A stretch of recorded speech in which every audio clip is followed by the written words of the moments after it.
Can the member introduce themselves, Ms. Jabulile? Thank you. Greeting, Honorable Chairperson. I'm Michael Masilela, representing Eswatini. Kindly fix your camera, Honorable Masilela. We only see your forehead.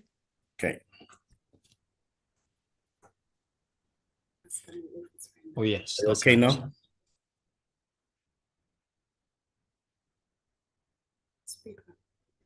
Now? Okay, we've heard from a member from Zimbabwe, a member from Eswatini. Any other new member?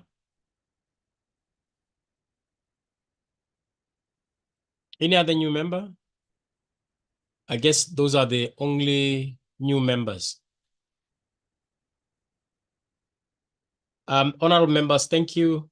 We welcome you to this Trade, Industry, Finance and Investment Committee of the SADC Parliamentary Forum. My name is Ditapelo Gorapete. I'm currently the vice chair, and I've been chairing the committee, I think, for close to 2 years now as acting chair. But the substantive chair is Lesotho. Let me take this opportunity to move to the next item, which is the adoption of the agenda. The agenda has been circulated, and members, I think you have seen it.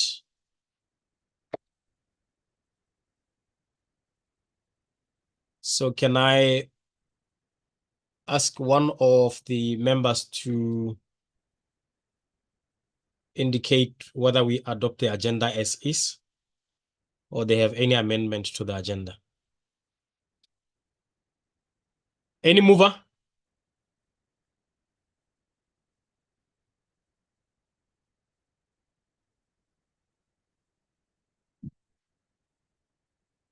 Any member can move for the adoption. Members, you are too quiet. I know it's Monday.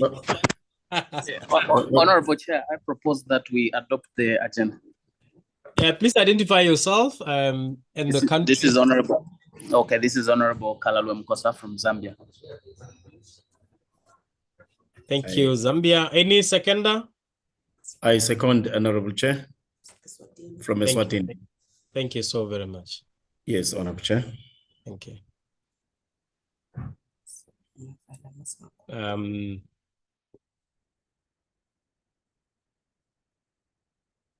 Thank you very much, members, for the adoption of the agenda. And I would like to straight away go into my welcome remarks.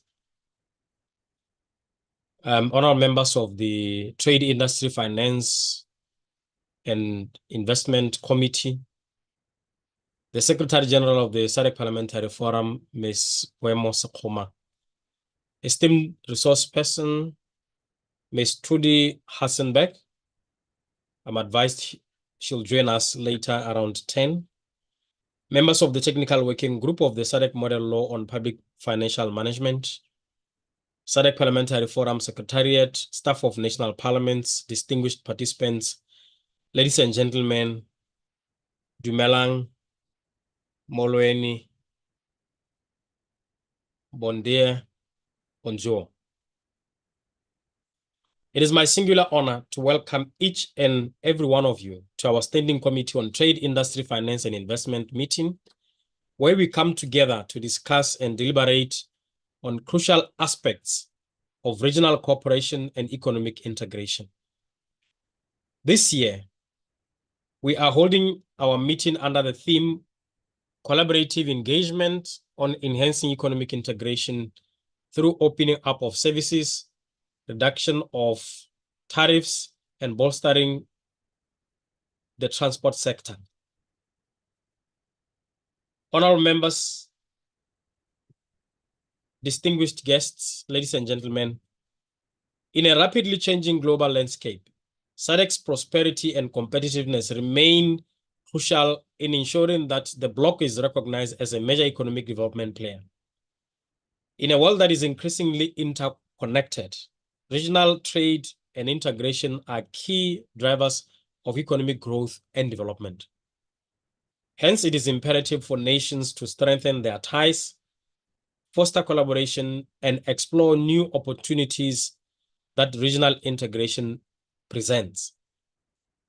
Today's meeting serves as a platform to exchange ideas, share experiences, and build upon the success achieved so far.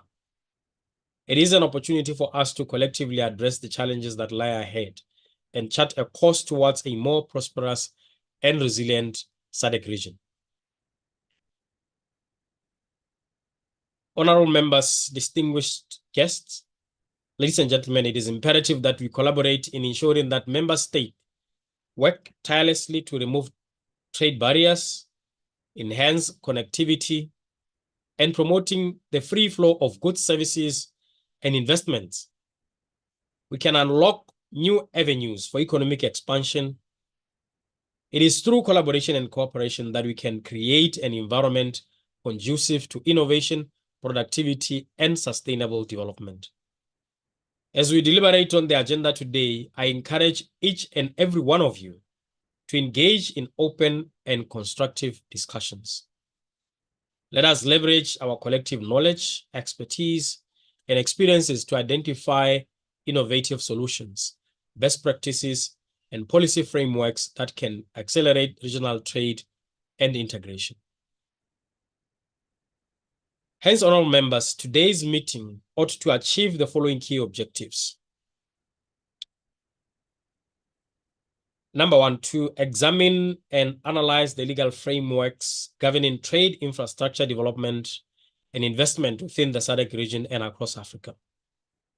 And number two, to assess the progress and challenges in implementing tariff offers among SADC member states.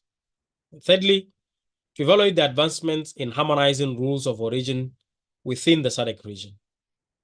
And four, to examine the developments and obstacles related to the agreement on the movement of business persons within the SADC region.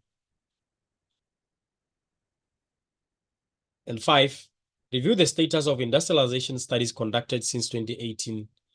And lastly, but not least, analyze the progress made in the road transport sector regarding various agreements and laws. To assist us, honorable members, distinguished guests, ladies and gentlemen, we have sought the guidance of Ms. Trudy Hassenbeck, who is the Executive Director of the Trade Law Center in Southern Africa, TRALEC. Ms. Hassenbeck will deliver the keynote address, providing a competitive overview of regional trade and integration. In addition, we'll highlight a global, continental, and regional perspective, emphasizing the growing importance of trade in services along goods. She will highlight the interdependency between trade in goods and services, particularly in areas such as cross-border transportation services and technical standards harmonization. She has a special interest in trade-related capacity building. Her research areas include trade policy issues, regional integration, investment, industrial, and competition policy. I'm therefore confident that this meeting will serve as a catalyst for deeper regional cooperation. Let us seize this opportunity to build bridges, foster partnerships, and lay the foundation for a future that is defined by shared growth, prosperity, and stability. As I conclude, allow me to express my profound appreciation to the Secretary General of the SADC Parliamentary Forum, Ms. Boemo Sekgoma, and indeed the entire Secretariat staff for organizing this committee session. Once again, I extend my warmest welcome to all of you and to all participants. Your presence here today is a testament that your commitment towards regional trade and integration. I look forward to the fruitful discussions and outcomes that will emerge from our collective efforts. I thank you all of you honorable members for your kind attention.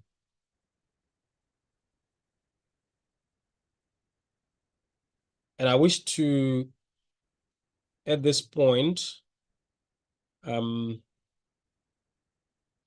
don't see on the agenda. I thought the SG will have her remarks.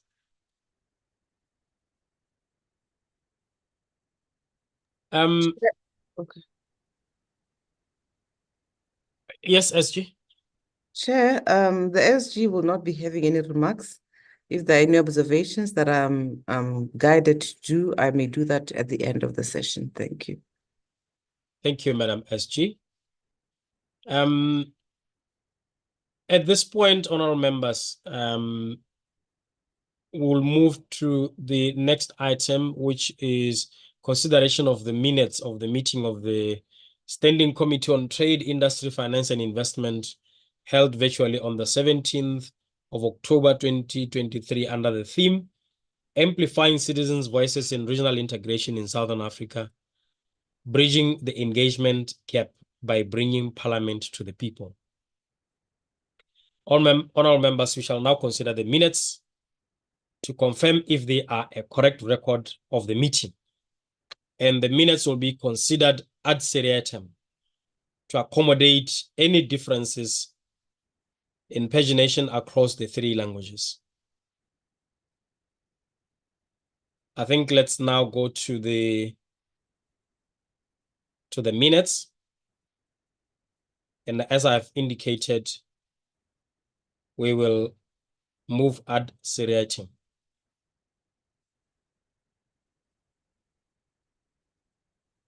I hope we have all managed to go to the minutes.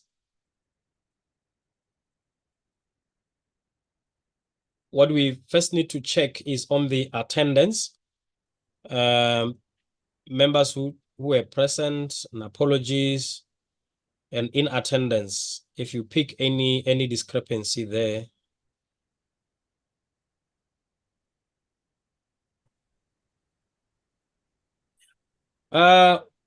Was the chair there? The substantive chair? Was she part of the meeting? I can't recall, but I remember I chaired the meeting. I don't know if those who were there will recall. Paulina, kindly move the minutes up for the registration to reflect.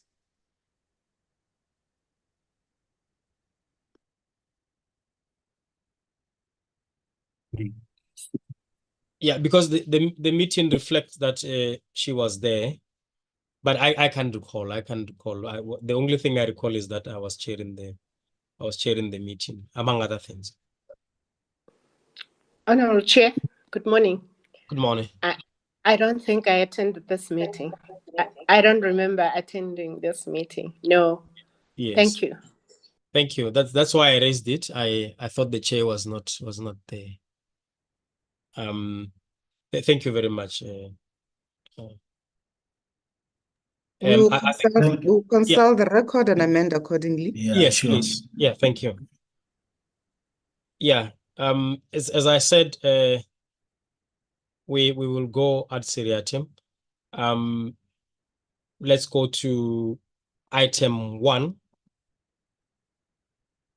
Item 1 is the welcome remarks.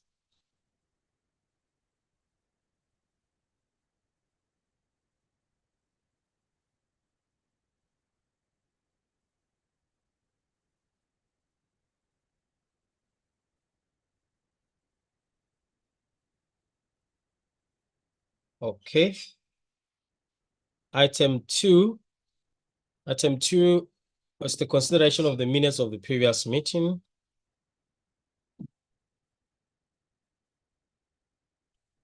Item 3 was matters arising from minutes of the previous meeting. And there were no matters arising from the minutes. Item 4, convening of the public hearing session.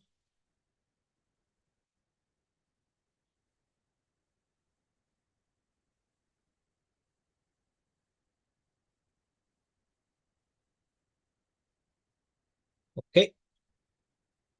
There being no comment, we move to item 5, sector update by the SADC Secretariat.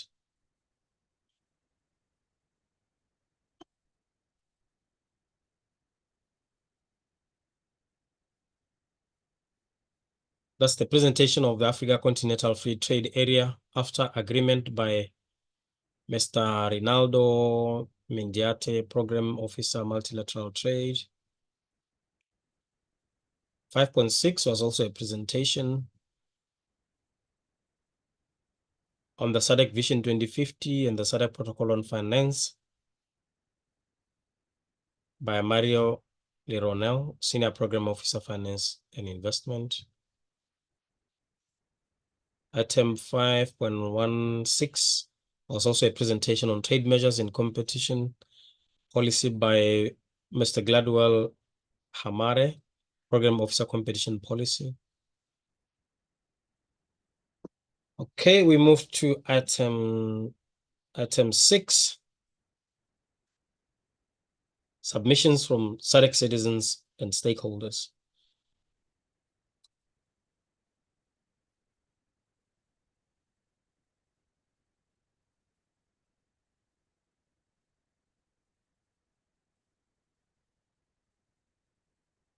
Okay, there being no comment, we move to item 7.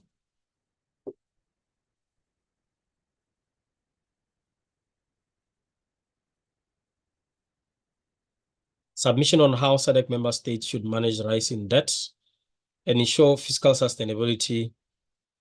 And this was by Chisomo Mantalu, Oxfam in Southern Africa.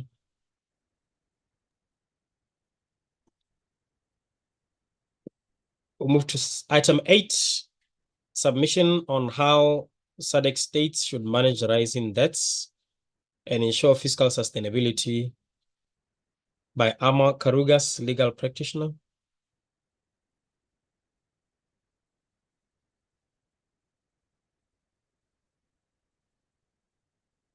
Item 9, submission on strategies to build economic resilience and ensure stability of regional economies by Katleho Nawa, SADC Youth Parliamentarian. 9.5, submission on domestic resource mobilization, allocation, and utilization as tools to foster regional economic resilience in the SADC region by John Kafuko, lawyer and tax justice advocate.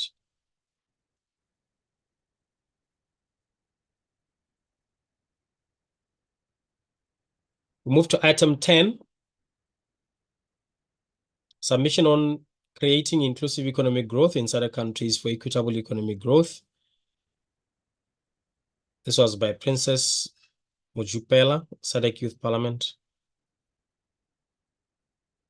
Item 11, submission on measures that parliaments can take to alleviate poverty in regions with high poverty rates by Kanyisa Tlabat, SADC Youth Parliamentarian. Item 12, submission on nuggets for regional economic growth and job creation as a vehicle to youth development by Tsepo Mahoma, Head of Business Innovation and Entrepreneurship Cluster, SADC Youth Forum. Item 13, interventions by members of TIFI.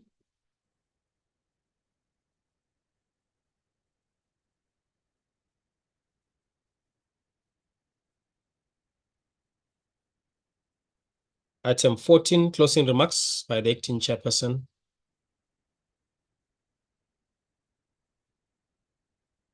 So, and that's the last item.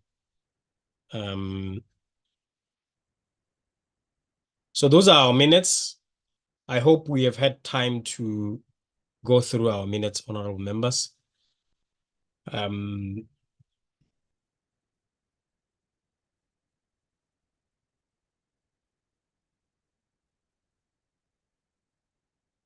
So who among you honorable members will move for the adoption of the minutes?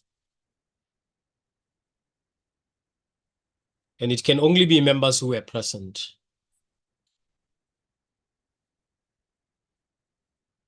Any mover?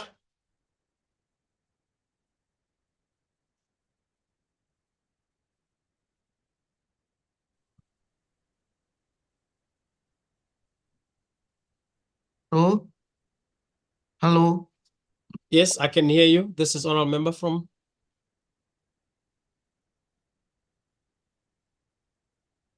posso. Eu não sei se me estão a ouvir.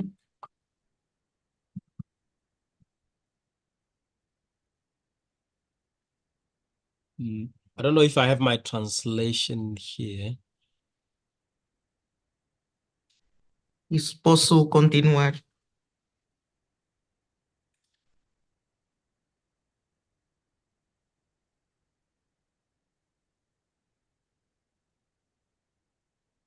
Ok.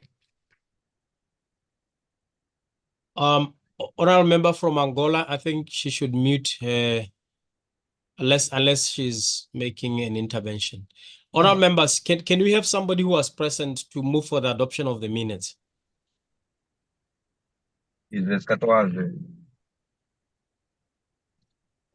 Hello, I move for the adoption. Não, na verdade, eu levantei a mão durante a apresentação da ata. Okay. I missed that. Porque Please tinha go ahead, honorable member from Angola. algumas questões que eu não sei se as posso retomar.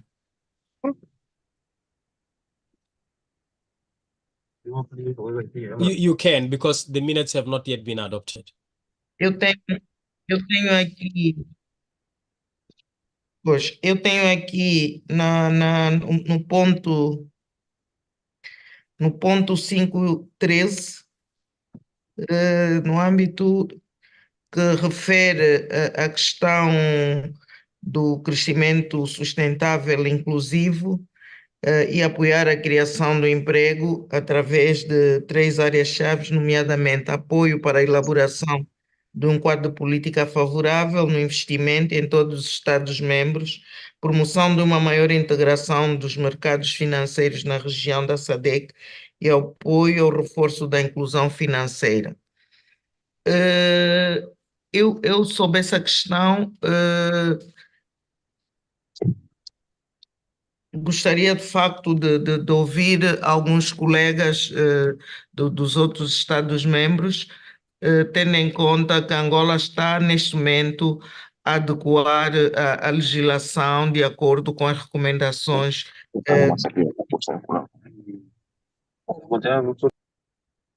o ponto 5.14. E depois tenho uma outra questão no ponto 5.18, e ainda bem que a nossa secretária-geral da SADC está aqui, porque tinha ficado aqui uma recomendação do secretariado da SADC promover a elaboração da lei modelo sobre a concorrência, e de facto gostaria de saber se já foi feita alguma coisa neste sentido. Portanto, isto em relação ao ponto 5.18. De resto, eu estou de acordo com a ata da reunião e apoio à ata da reunião. Gostaria só de ouvir alguns comentários sobre essas duas questões que eu apresentei.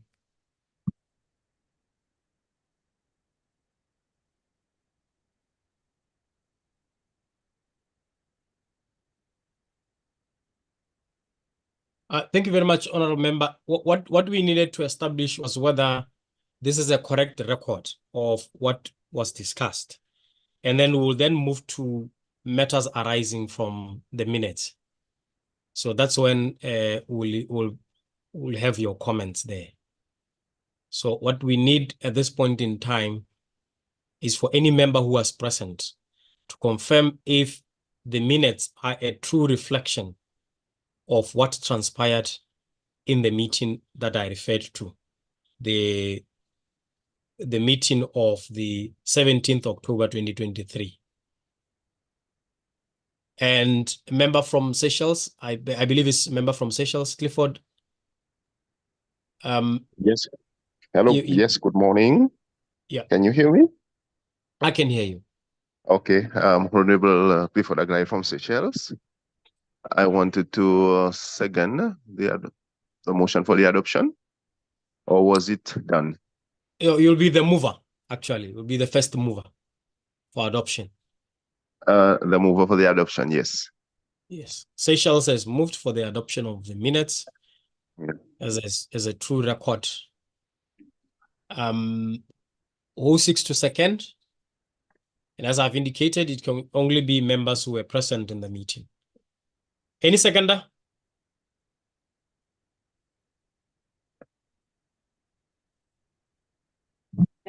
Any seconder? Eu apoio a adoção da ata.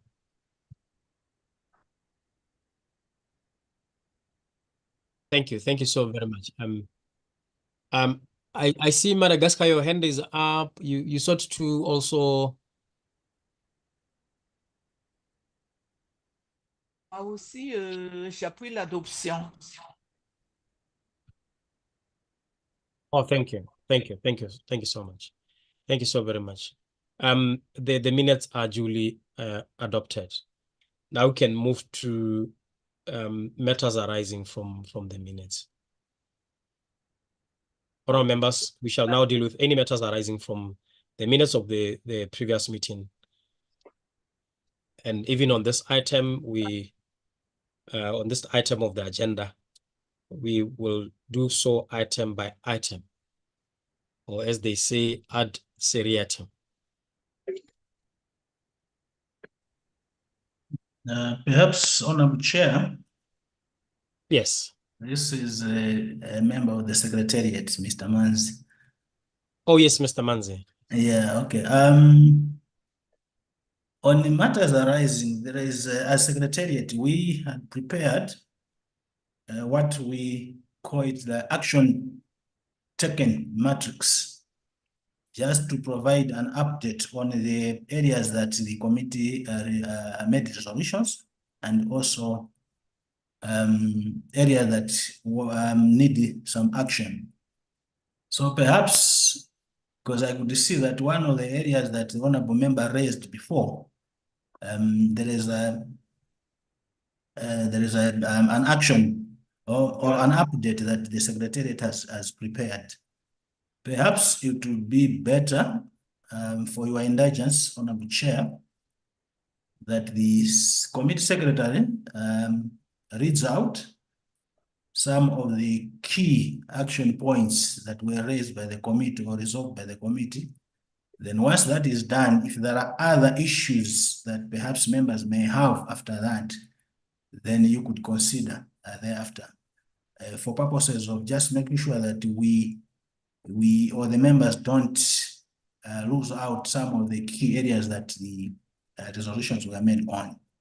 That's our suggestion, Honorable Chair, if it is agreeable. It's agreeable to me.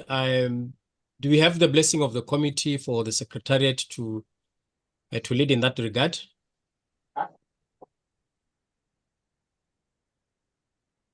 Is that okay? Yes. Okay. Yeah, I think that's fine. You can go ahead, Mr. Manzi. Yeah, so perhaps, Paulina, if you could flag out the action taken matrix, then the secretary can read through on some of the key points or the action taken points by the committee. Is it Mr. Gwakwara sharing?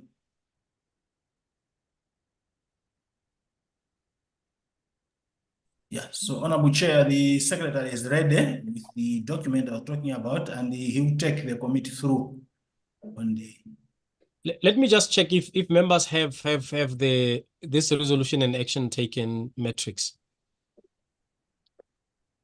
Was it circulated prior?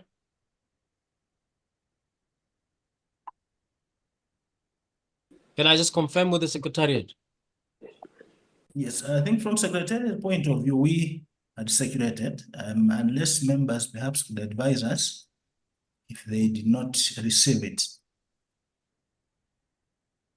Yeah, I say that because I don't see it in my mail. But anyway, we can proceed. We can proceed, and you can lead us through the process. Thank you. Go ahead. Thank you very much, Chair. We'll go through the resolutions and action taken matrix for the TIFI committee. Is given in table form. So I will read through the resolution, then the status and the action or remarks.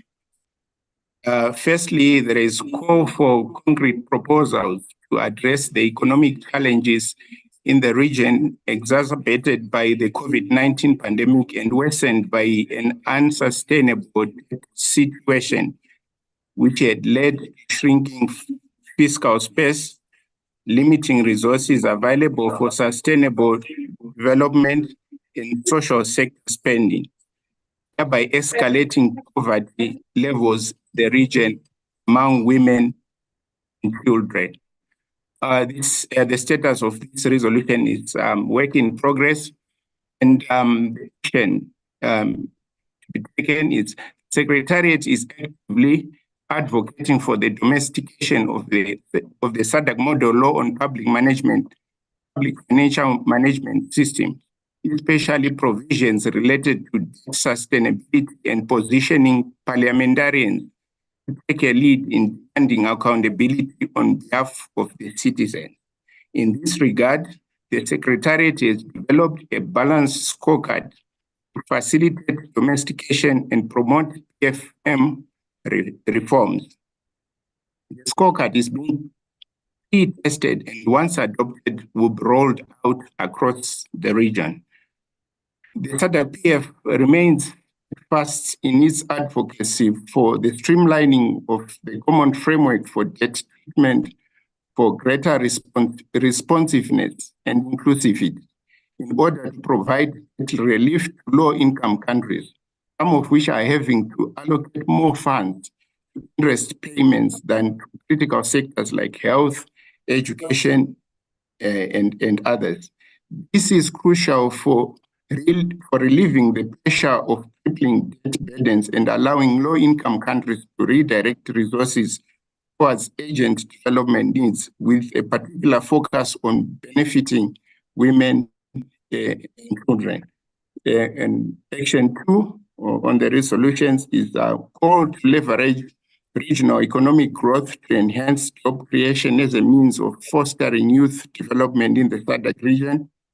The upcoming cycle is work again in progress, and the upcoming cycle of GIZ, Austrian Development Agency project, will place significant emphasis on youth development and empowerment. This will involve strategically building the capacity of youth as agents of positive change, harnessing their energy, technological proficiency, and entrepreneurial skills and motivation to overcome barriers to youth economic participation, which include labor market disparities, low job quality, limited access to education and training, and restricted access to capital. Moreover, the project will prioritize opportunities for youth involvement in implementing regional and continental economic policies and frameworks, such as the Africa Continental Free Trade Area, AFCFTA, is recommended by the committee. I thank you. I so submit. Thank you so very much, Dr. Gokwara. Secretariat, are there any more? Indeed, Chair. Yes.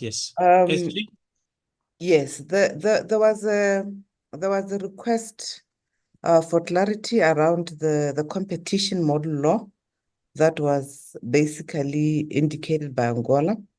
May I seek your guidance? Do we go sequentially, looking at what is here and then what was missing in the feedback, so that we may assist? I think so, SG.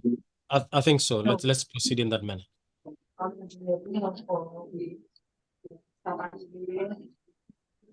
So we'll wait for your guidance, Chair. Yes. I thought you meant you could go. I don't know. We go item by item until that we get to the item. Indeed, Chair, so that we are much more aligned. Yes, yes. Okay. Okay, any matters arising from item 1? I don't think so. Item 2, item 3, item 4, which is convening of the public hearing session. And I think the matter arises from 5, item 5. 5.1, presentation of the Africa Continental Free Trade Area Agreement, Program Officer Multilateral Trade.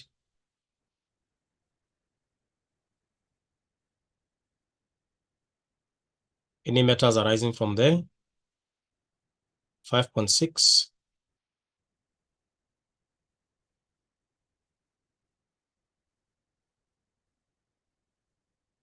I thought this is where Angola raised the issue. Indeed, Chair.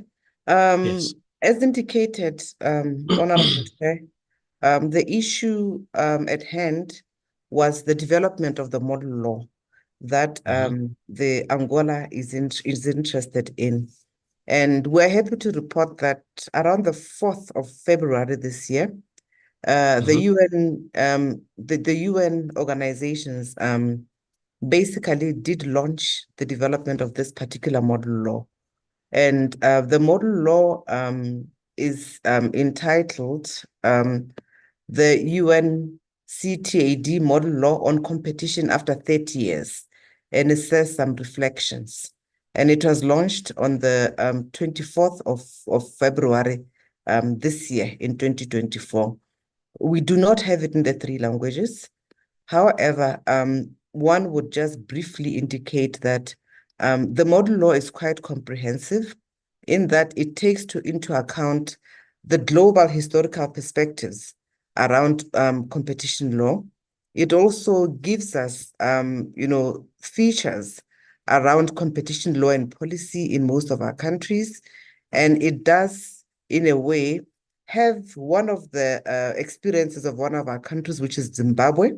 And it may be of interest for us to look at this and look at what needs to be, domesticated, if at all, in our countries. It also assists us in looking at the competition authorities itself in terms of how parliaments and maybe member states can begin to engage with it. Where we sit, Honorable Chair, this is the feedback that we can give.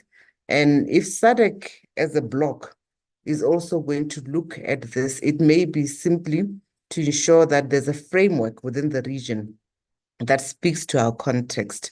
However, most of the issues that may be of interest to honorable members around restrictive business practices, in the part of our region, and also the necessary information that is required by substantive, countries in this regard is provided in this particular model law. It also goes further to look at what intergovernmental organizations should be looking at and what type of laws have been adopted or should be adopted by competition authorities in countries, and the competencies of competition law in strengthening the mandates of our countries. I hope this is helpful, Chair. However, we cannot really distribute it because it is only in English. The model also goes further to look at digitalization, sustainability, and emerging challenges that we're grappling with within the global economy. So we know we're dealing with AI. It has been an issue that most countries are looking at, and it goes further to look at the impact on the environment, among others. I hope, Chair, this is helpful for Angola in this instance. Thank you. I hope this is helpful to Angola and indeed to honorable members. But let me just find out, Chair, if the decision to develop a model law on competition, whether we still stand by the resolution and whether there are wheels moving in terms of developing a model law specific to our region? From the SADC Parliamentary Forum, we have not yet ignited that process, Chair, for obvious reasons of resources and capacity. However, if the SADC Secretariat is going to be moving in that direction, one would really be for us to really look at issues that we can collaborate with them on, as our interest from the angle of Parliament will be really issues around greater economic efficiencies, ensuring that you know, control of economic power is looked at equitably, the distribution of wealth, issues around profits and consumer protection from a human rights perspective. And also these may link somehow with our public financial management model law. So we would really take an interest, but we do not have the resources currently to develop a parallel model law. But of course, we have resolutions that have really looked at local resources. We've also looked at balancing and reconciling some of the policies and the priorities in the SADC region. So indeed, Chair, on our end, if the SADC Secretariat has taken a resolution to develop a model law, I think it would not to be, duplication on our effort in view of the constraints that I've raised, Chair. I tend to agree, but perhaps maybe let me ask the committee that we I don't know the extent to which we have interrogated the model law. As the chair, as the SG has indicated, it is only in English, and that's why it has not been circulated. But I don't think that precludes us from interrogating it, and maybe as a resolution of this committee is to deeply assess the model law and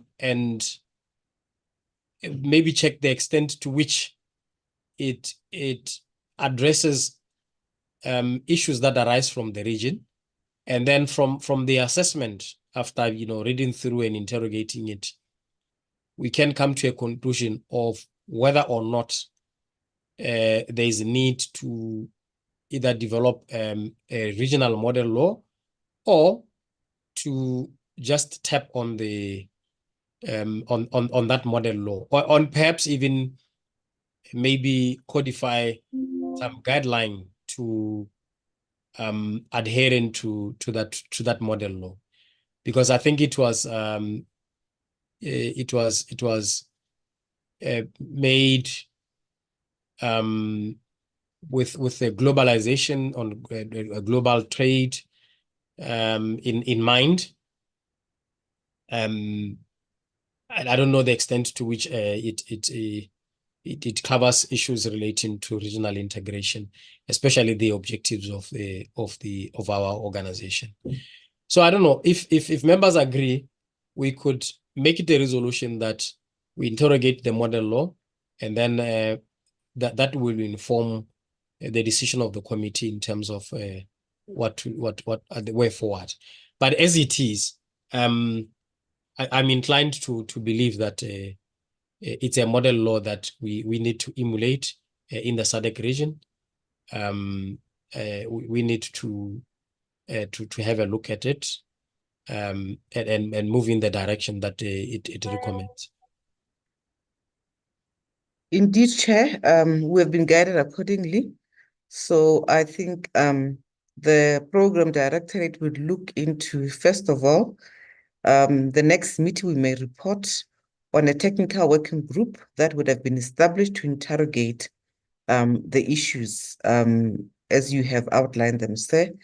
And also we will seek the technical support of TRALAC to really assist us in this context, particularly around how we can balance trade-offs of what is really relevant to our historical trajectory, and also where we are currently or on issues of industrial policies, among others. So indeed, Chair, we'll start in that manner.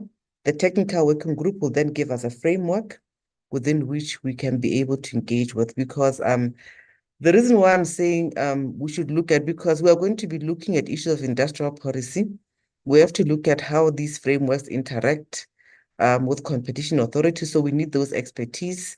We'll also need industrial policy makers, trade experts, and ultimately look at the ecosystems and challenges within our region for us to come forward with something that is much more meaningful. But we have been guided accordingly, and therefore the technical working group will then suggest a roadmap and look at the feasibility of endorsing the proposal of the committee chair. I thank you. Thank you, SG. Thank you, SG. So that's about the model law on competition. Honorable members, we proceed with matters arising to check if there are matters arising from item 5.16.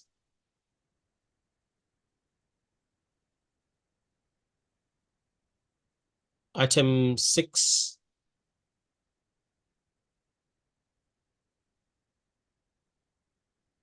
Item 6.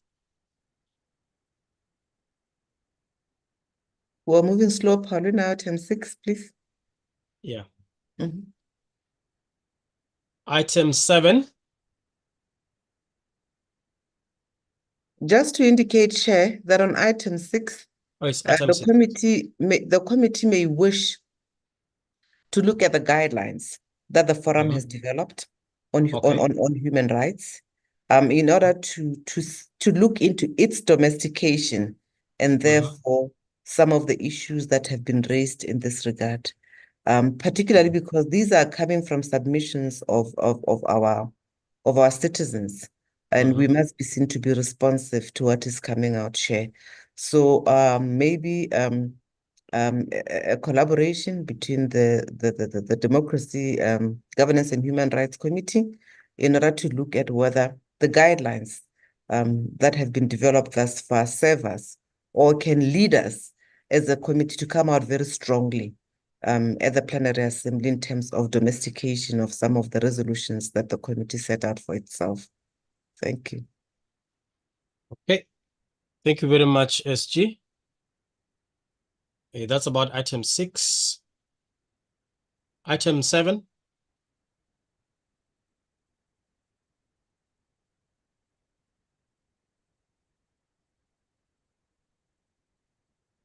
The issue of rising debts as well, Chair. It would be important for the committee to look into what is happening within the region. The public financial model law really is instructive in this instance. When we meet as the Regional Model Laws Parliamentary Oversight Committee, it would be important for us to exemplify how we are tracing and strengthening some of the debt management offices in our countries or budget offices in our parliaments, and also just to give an update in terms of where we are at in the region in terms of managing debt, as proposed in the PFM model law.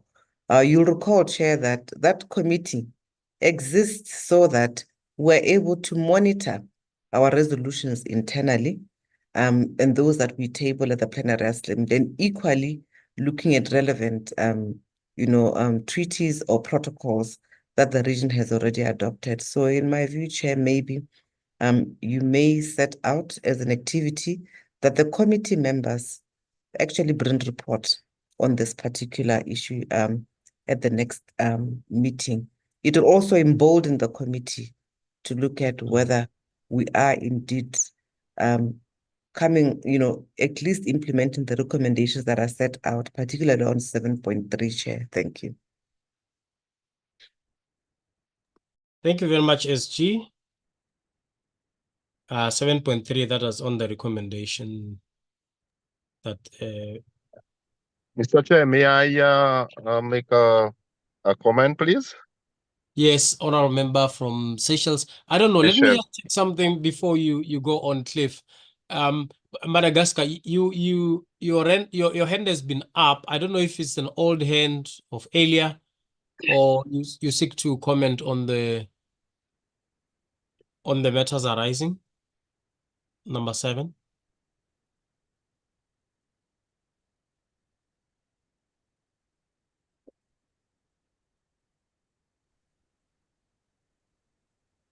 Madagascar, as I said, I see. Excusez-moi.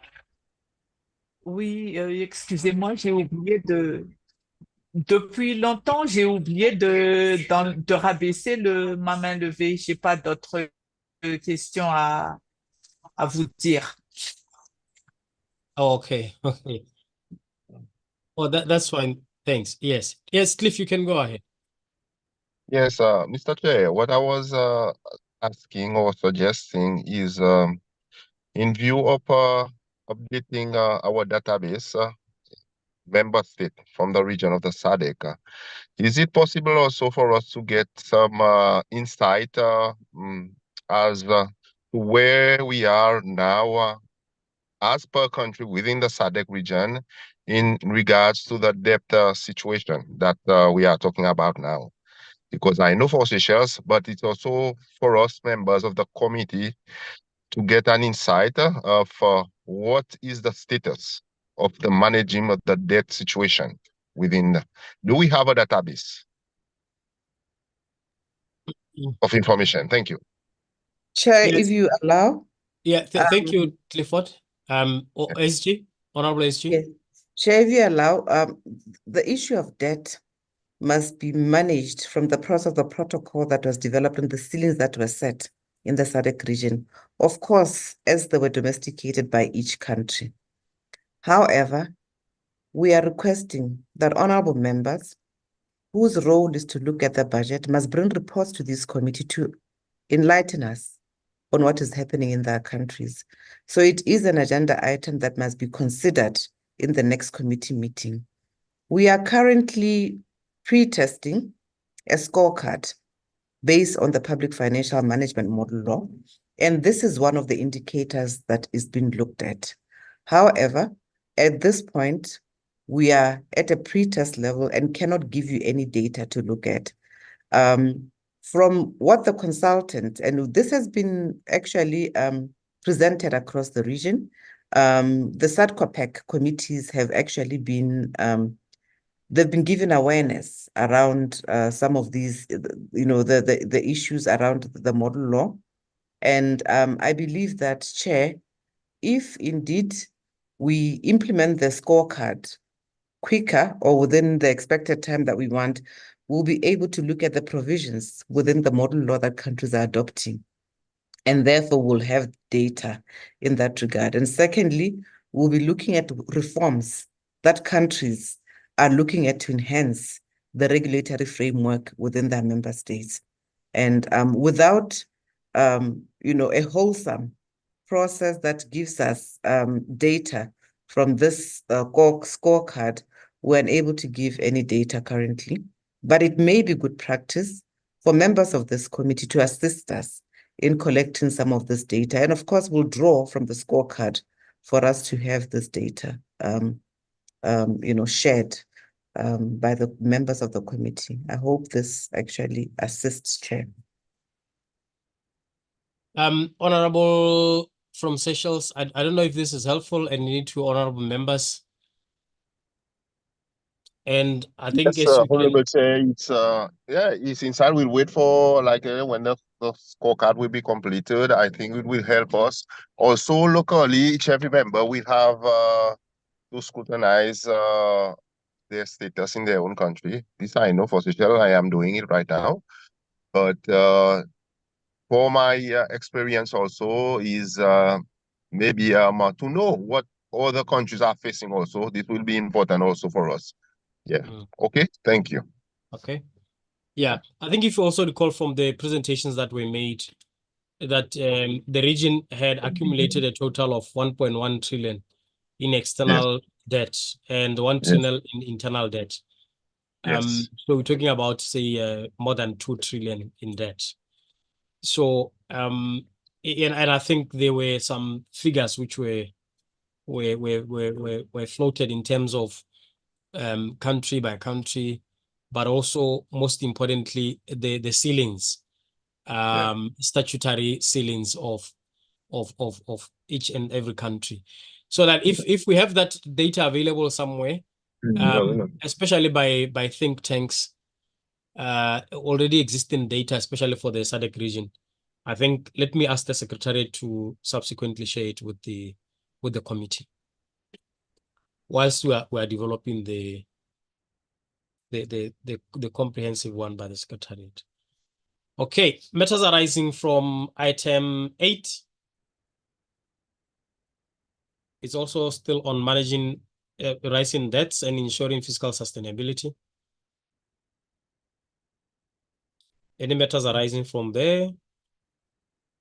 Indeed, I think it's the same. It's the same, yes. Yeah. It's the same, but I think here also, Chair, at the regional level, let us also focus on the SADC protocol on finance and investment, because that is the starting point that we should look at for all bases of inclusion of a debt ceiling in the model law, and how then we'll be reporting it at the committee level ourselves.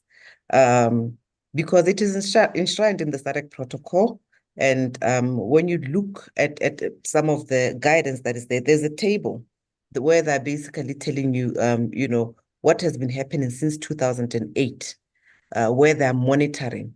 So the SADC Secretariat has been on 2008 to 2012, 2018, where they're looking at public debt, the fiscal deficit. They're also looking at current accounts deficits. So, Chair, these are some of the things that would assist us. And as you indicate, they do give ranges that countries should be looking at, among others. So, for us, the envisioned trajectory regarding this particular subject matter for this committee will really assist us if we look at the trajectory of fiscal related macroeconomic convergence targets that have already been set from 2008 to date. Thank you. Thank you very much, SG. Item 9. Strategies to build economic resilience and ensure sustainability of regional economies.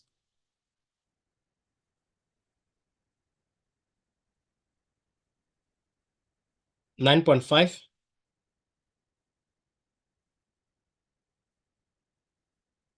On domestic resource mobilization, allocation, and utilization as tools to foster regional economic resilience in the region.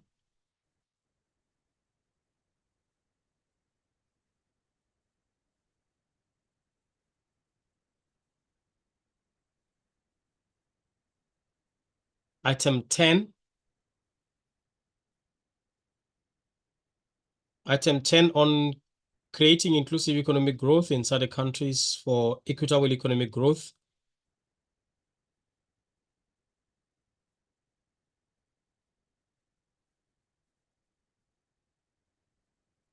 Okay, we move to item 11. Measures that parliaments can take to alleviate poverty in regions with high poverty rates.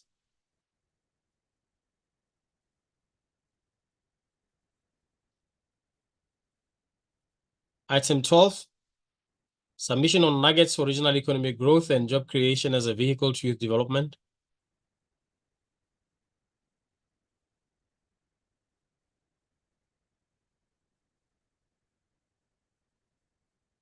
Okay, item 13. Interventions by committee members.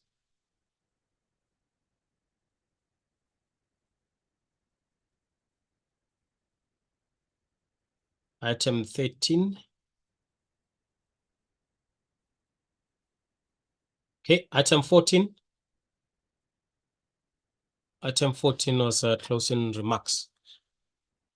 So I believe there are no further matters arising from the minutes.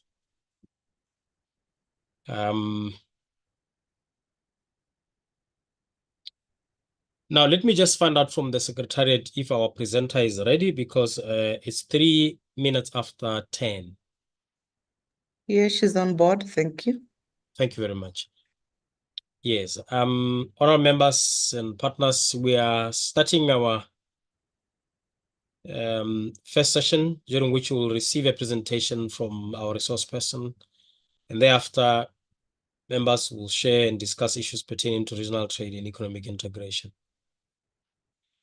I believe we are now ready for the next presentation, and I wish to, as I hereby do, invite the presenter for the session, Ms. Trudy Hudson-Beck, who is the Executive Director of the Trade Law Center, TRALAC, in Southern Africa, to take the floor. I had hoped that her short bio would have been circulated so that we properly introduce her. I don't know if any member of the Secretariat has it so that they can summarize it, or it's always nicer when it's said by by either a member of the Secretariat or the chair. But if we don't have it, let me just check with the SG. Do we have it? Chair, actually, you caught me napping because I have it. I was looking for it over my email. But if you Okay. allow, Chair, with great apology and humility, allow Ms. Trudy to actually give her bio and her relationship with the SADC Parliamentary Forum under this committee, work that they've done with us, Chair. We apologize. In future, we will be much That's more okay. alert. That's okay. Thank you so very much, Chair. Let me at this point invite Ms. Trudy Hudson-Beck to take the floor. Good morning, Honourable Committee Chair, Honourable Secretary General of the SADC Parliamentary Forum, and Honourable members. It's a great pleasure to be with you this morning. As the Secretary General alluded to, we have quite a long-standing engagement with the Parliamentary Forum, and TRALAC has been pleased to assist with some training, capacity building, stakeholder engagement, and so on. So we are very pleased to be with you this morning. I'm calling in this morning from Lusaka, and the reason is that the Trade Law Center is having its annual conference in Zambia this year. We move around the region, and we are very pleased to be in Zambia this week. If any honourable members are in Lusaka, I think Paulina may share my details, and you'd be most welcome to come and join us. A little bit of background: I'm the Executive Director of the Trade Law Center, TRALAC. We are a non-profit think tank, capacity building organization of more than 20 years, focusing on Africa's trade and integration agenda. We work in an interdisciplinary fashion. We are a team of lawyers, economists, political scientists, and other experts who analyze not only Africa's own trade and integration agenda, but also taking a look at global trade governance and geopolitical developments. So we situate our analysis in a bigger picture context. Important, we look for the implications for African countries. We work quite extensively on the African Continental Free Trade Area, but also on the regional economic communities, because they are the building blocks of the African Union's final achievement, which will be the African Economic Community. The regional economic communities' free trade areas are also the building blocks for the African Continental Free Trade Area.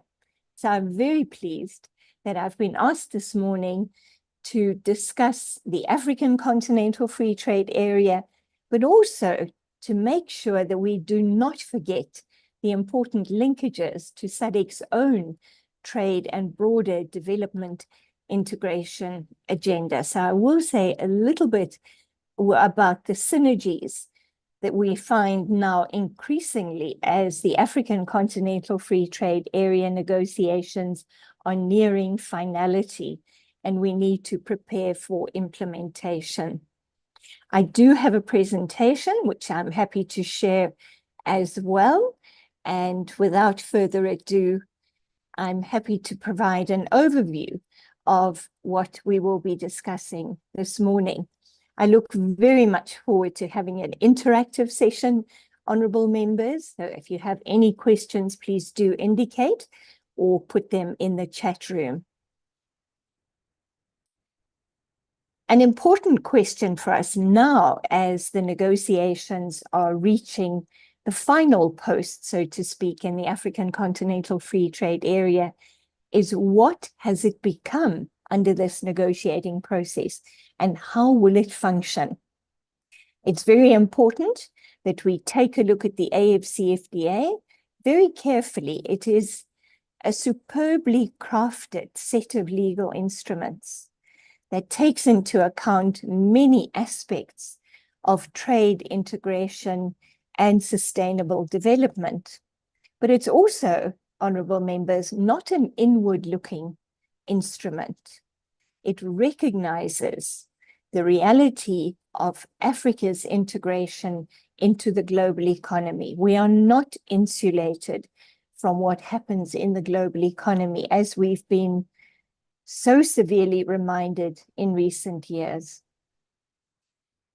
We'll have a look at the negotiations, where we stand. There are still some outstanding issues, honorable members.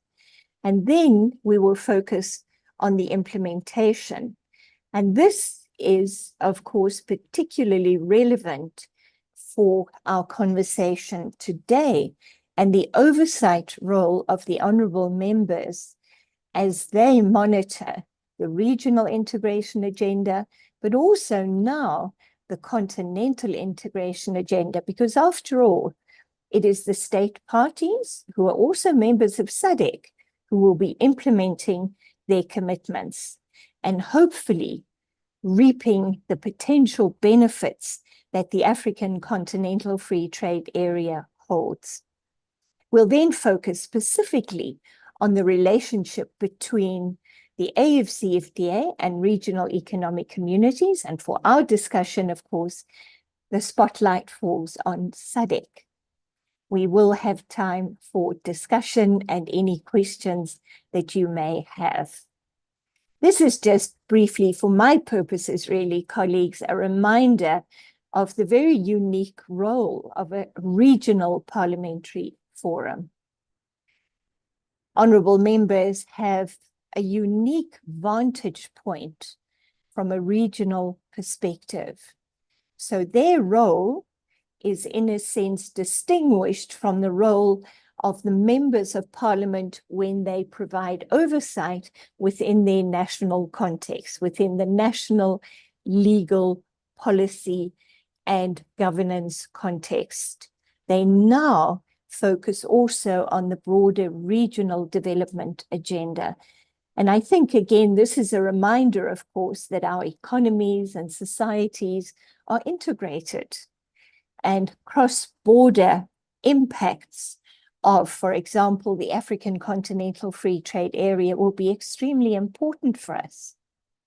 There are some very sensitive issues still on all of our integration agendas, such as, for example, the cross-border movement of persons. And I'll say a little bit about that, because this is both on the agenda for SADC, but also the broader African integration agenda.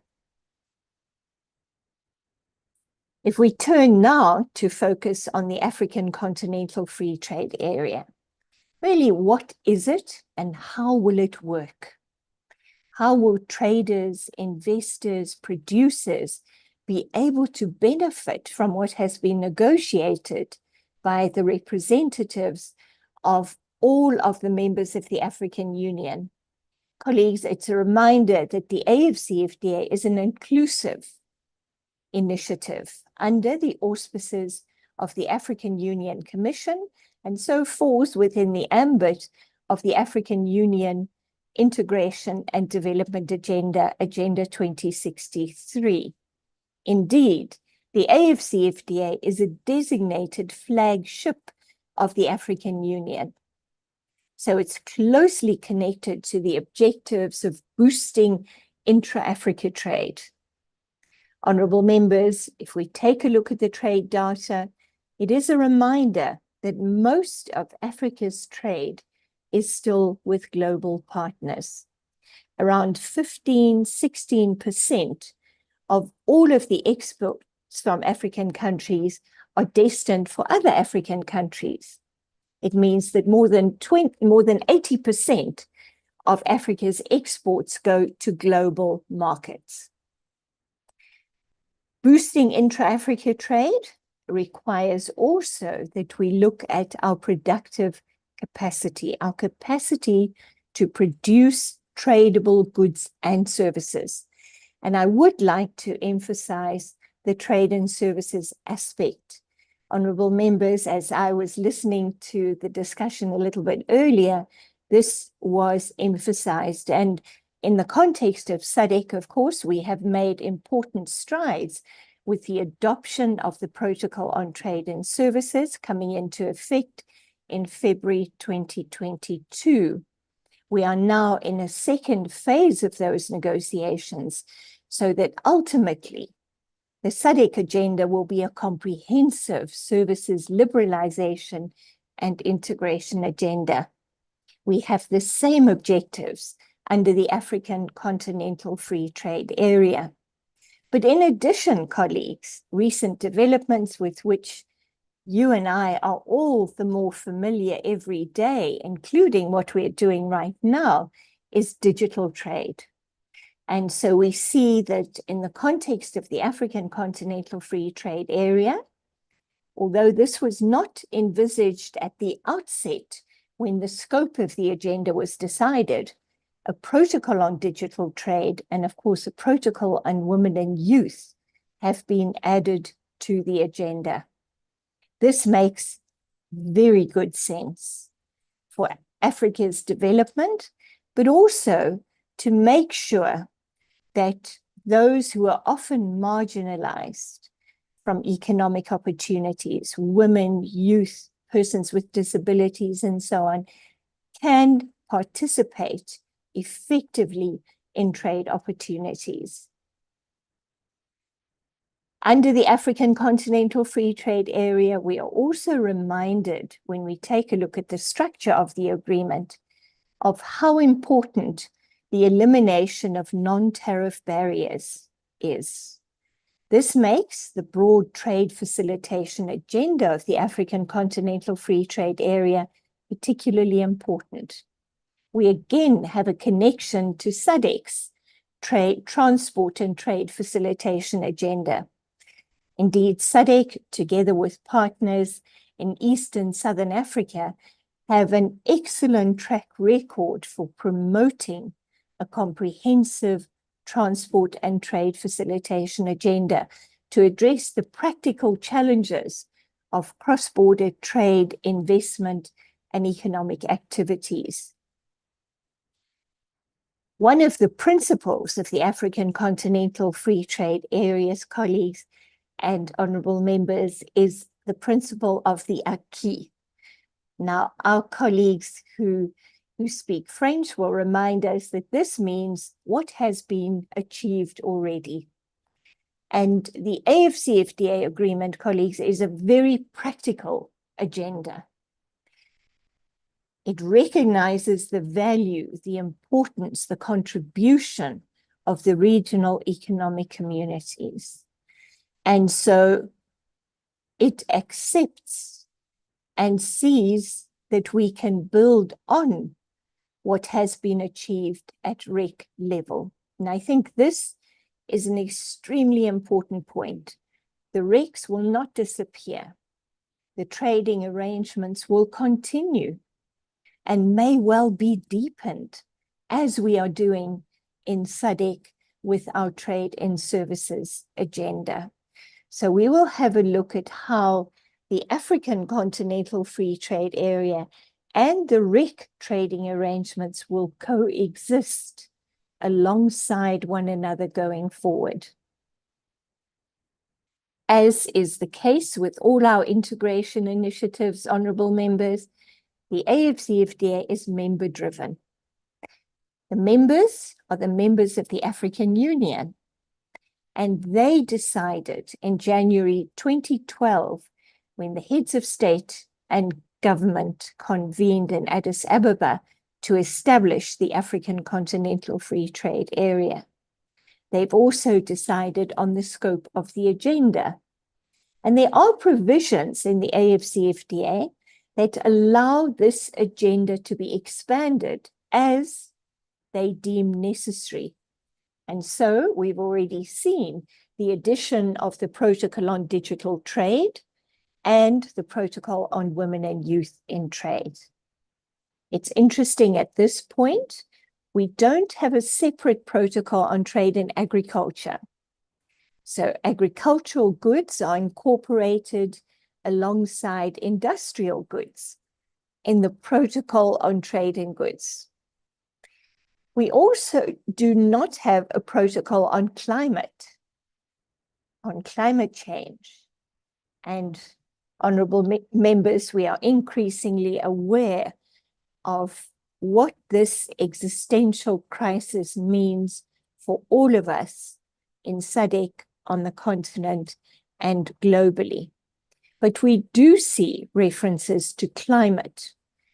And for example, in the Protocol on Investment in the African Continental Free Trade Area, there are provisions which mean that the state parties will promote investment in renewables, so in energy transformation to green energy.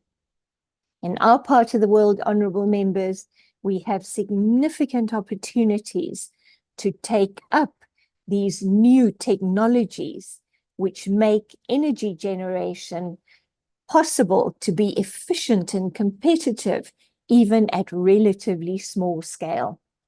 So there are opportunities for our small and medium enterprises. And this is a particularly important issue that we must keep in mind. If we look at our business communities across all of our countries, honorable members, most business entities are actually in the SMME category. We have relatively few large-scale businesses.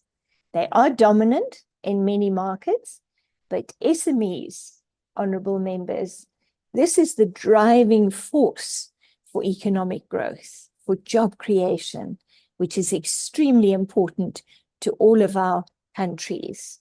We are all battling the challenges of unemployment, particularly youth unemployment. So these are very important issues that are addressed in the AFCFTA as well.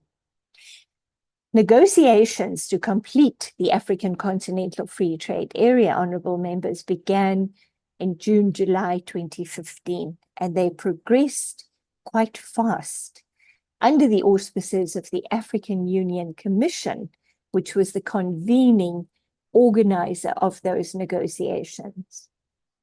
So much so that in March 2018, the agreement establishing the African Continental Free Trade Area, Protocol on Trade in Goods, Protocol on Trade in Services, and the Protocol on Dispute Settlement were ready for signature. They were presented at an extraordinary summit in Kigali on the 21st of March 2018 and opened for signature and ratification. This progress was rapid, and by the 30th of May 2019, the African Continental Free Trade Area entered into force. But the negotiations on key aspects of this free trade area were not yet complete. And so it has not been possible for us to trade yet under the full comprehensive African Continental Free Trade Area. Honorable members, I just want to emphasize the point that the AFCFTA is a free trade area. This is a critical point. In SADC, we also have a free trade area. Free trade areas mean that we liberalize trade amongst all the members of the free trade area. It also requires that we have preferential rules of origin to ensure that only the products that are produced within one of the member states of that free trade area get the benefit of the lower or the zero duties that we have negotiated. A customs union, on the other hand, goes a step further. It means that in addition to liberalizing trade amongst ourselves, we also adopt a common external tariff. And this is why in the African Continental Free Trade Area negotiations, the members of customs unions like SACU, which we are very familiar with, the East African Community, or ECOWAS, they have made a collective offer of tariff concessions to the other negotiating parties. But within a customs union, it is not possible for one of the members to go on their own and conclude trade agreements with third parties. They have to do this jointly.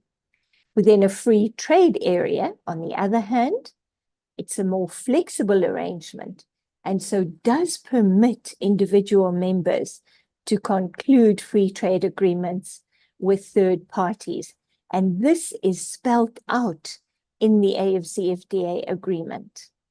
So it's not surprising that we see some members concluding agreements with global partners, or indeed still have bilateral agreements with other partners on the African continent. Negotiations of additional features I've mentioned here, quite important that we can add to the agreement as becomes necessary. Honourable members, we don't live in a static world, and it's something which we are reminded of in the current state of flux of geopolitics, geoeconomics, of complex challenges when it comes to international trade. As I've mentioned, the AFCFTA is not inward looking. And so it is really important that we look at our relationship as individual member states, but also as a continent with global partners. Africa as a whole, if we take the continent as a whole, we say provides resources to global partners for value addition, beneficiation.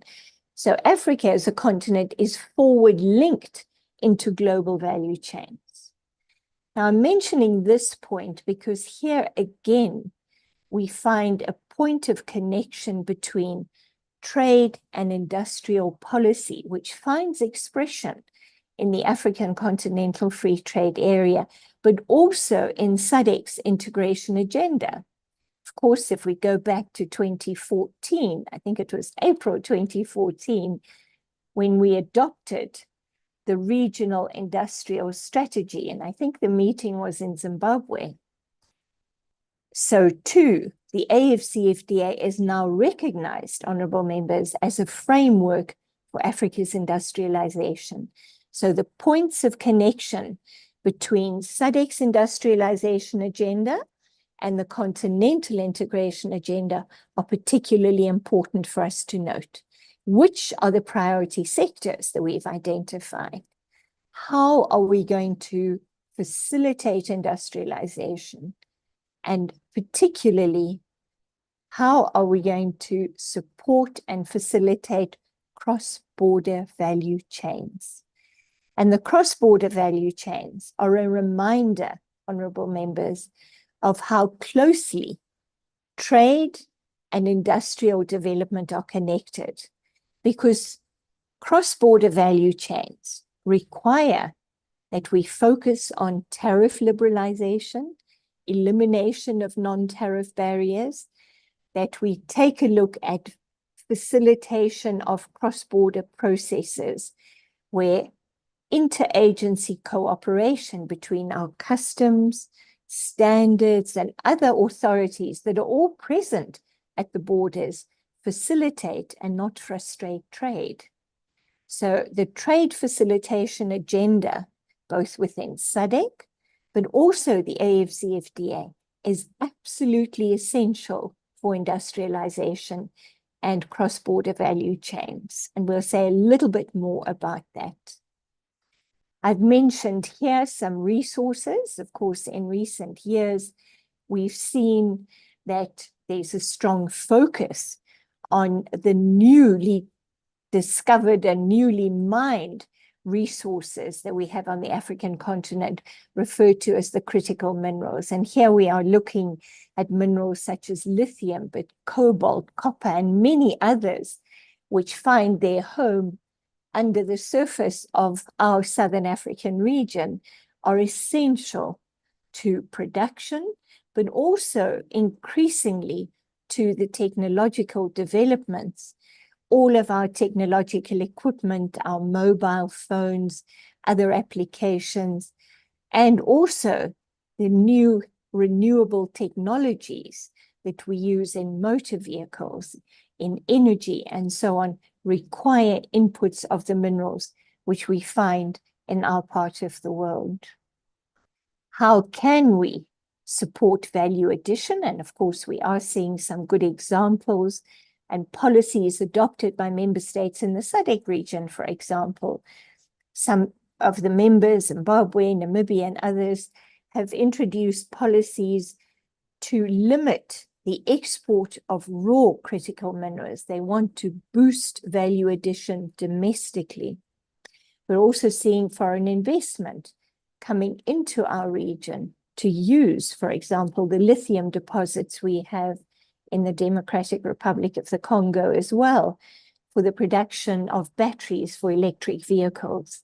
So we're starting to see there are enormous opportunities given the focus on the green transition in industrialization. And we have to think strategically, how can we benefit from those developments? How can we transform and adapt those technologies that are mostly developed in some of our global partners to benefit our industrial development? I think very important, honorable members, just to keep in mind that when we talk about industrialization, certainly when we talk about industrialization, we are actually talking about economy-wide structural transformation. The agriculture sector in many of our countries has enormous potential. Agricultural production is an industry just as garment making is. There are inputs into agricultural production. There are outputs which can be further processed. So food processing, for example, presents significant opportunities in Southern Africa. And in recent years, we've seen that food security is becoming more and more challenging. So this is an area of structural transformation that deserves our best attention. Services sectors are also part of industrial development and structural transformation, because services such as transport, communication, financial services, professional services are inputs into every economic activity. So the connections across our economy, from agriculture to industry to services, are complex and pervasive. So our industrialization agenda is actually a structural transformation agenda to diversify and develop our productive capacity, because then, honorable members, we are expanding our capacity to trade more competitively amongst one another, but to change, very importantly, how we trade with our global partners.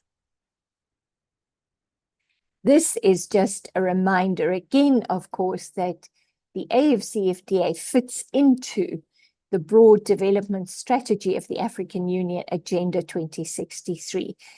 I will, if you allow me, just briefly to pause at a couple of the important connections of the African Continental Free Trade Area to other flagship projects and continental initiatives. Infrastructure. The Program for Infrastructure Development for Africa, PIDA. Of course, in SADC, we've had a master plan for infrastructure development as well. Again, very important connections. The infrastructure development agenda, honorable members, is extremely important for the trade and services agenda under the AFCFTA and under SADC's agenda too. We are building roads, rail, and other infrastructure, and increasingly when we look at the infrastructure demands of the continent, we have to factor in the enormous investments that we will need into digital infrastructure. We used to talk about ICT infrastructure, about fiber cables and so on, but we're now looking at digital infrastructure, which includes also, for example, satellite and other new technologies, which can bring energy security, connectivity, access to broadband, which is extremely important in terms of access to economic opportunities, but also to social services. It's an extremely important aspect of promoting development for those who are often excluded in rural and remote areas. Satellite connectivity can leapfrog many of those challenges, so we can connect our rural and remote communities to health services, to educational services, to communication and economic opportunities. AIDA, and this is Africa's blueprint for industrial development, accelerating industrial development for Africa. So this is a reminder that already prior to the African Continental Free Trade Area, we had an initiative under the African Union to promote industrialization.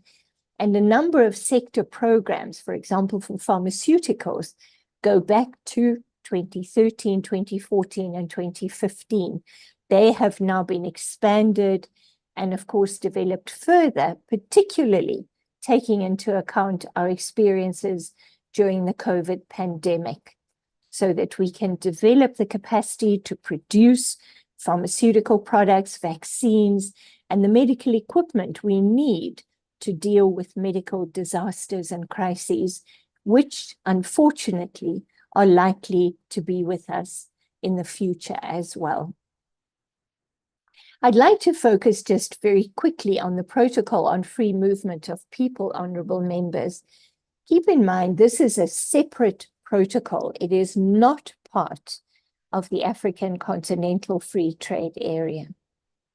The Protocol on Free Movement of People, right of establishment, is extremely important because it focuses on the very necessary requirements for us to be able to move across borders. Moving across borders does have significant connections to our trade integration agenda. Goods, honorable members, don't move on their own. There are truck drivers, freight forwarders that accompany the goods across borders. But in addition, there are services experts who travel across borders to provide professional service, could be healthcare services, could be architecture, legal services. And this requires facilitation of cross-border movement of persons.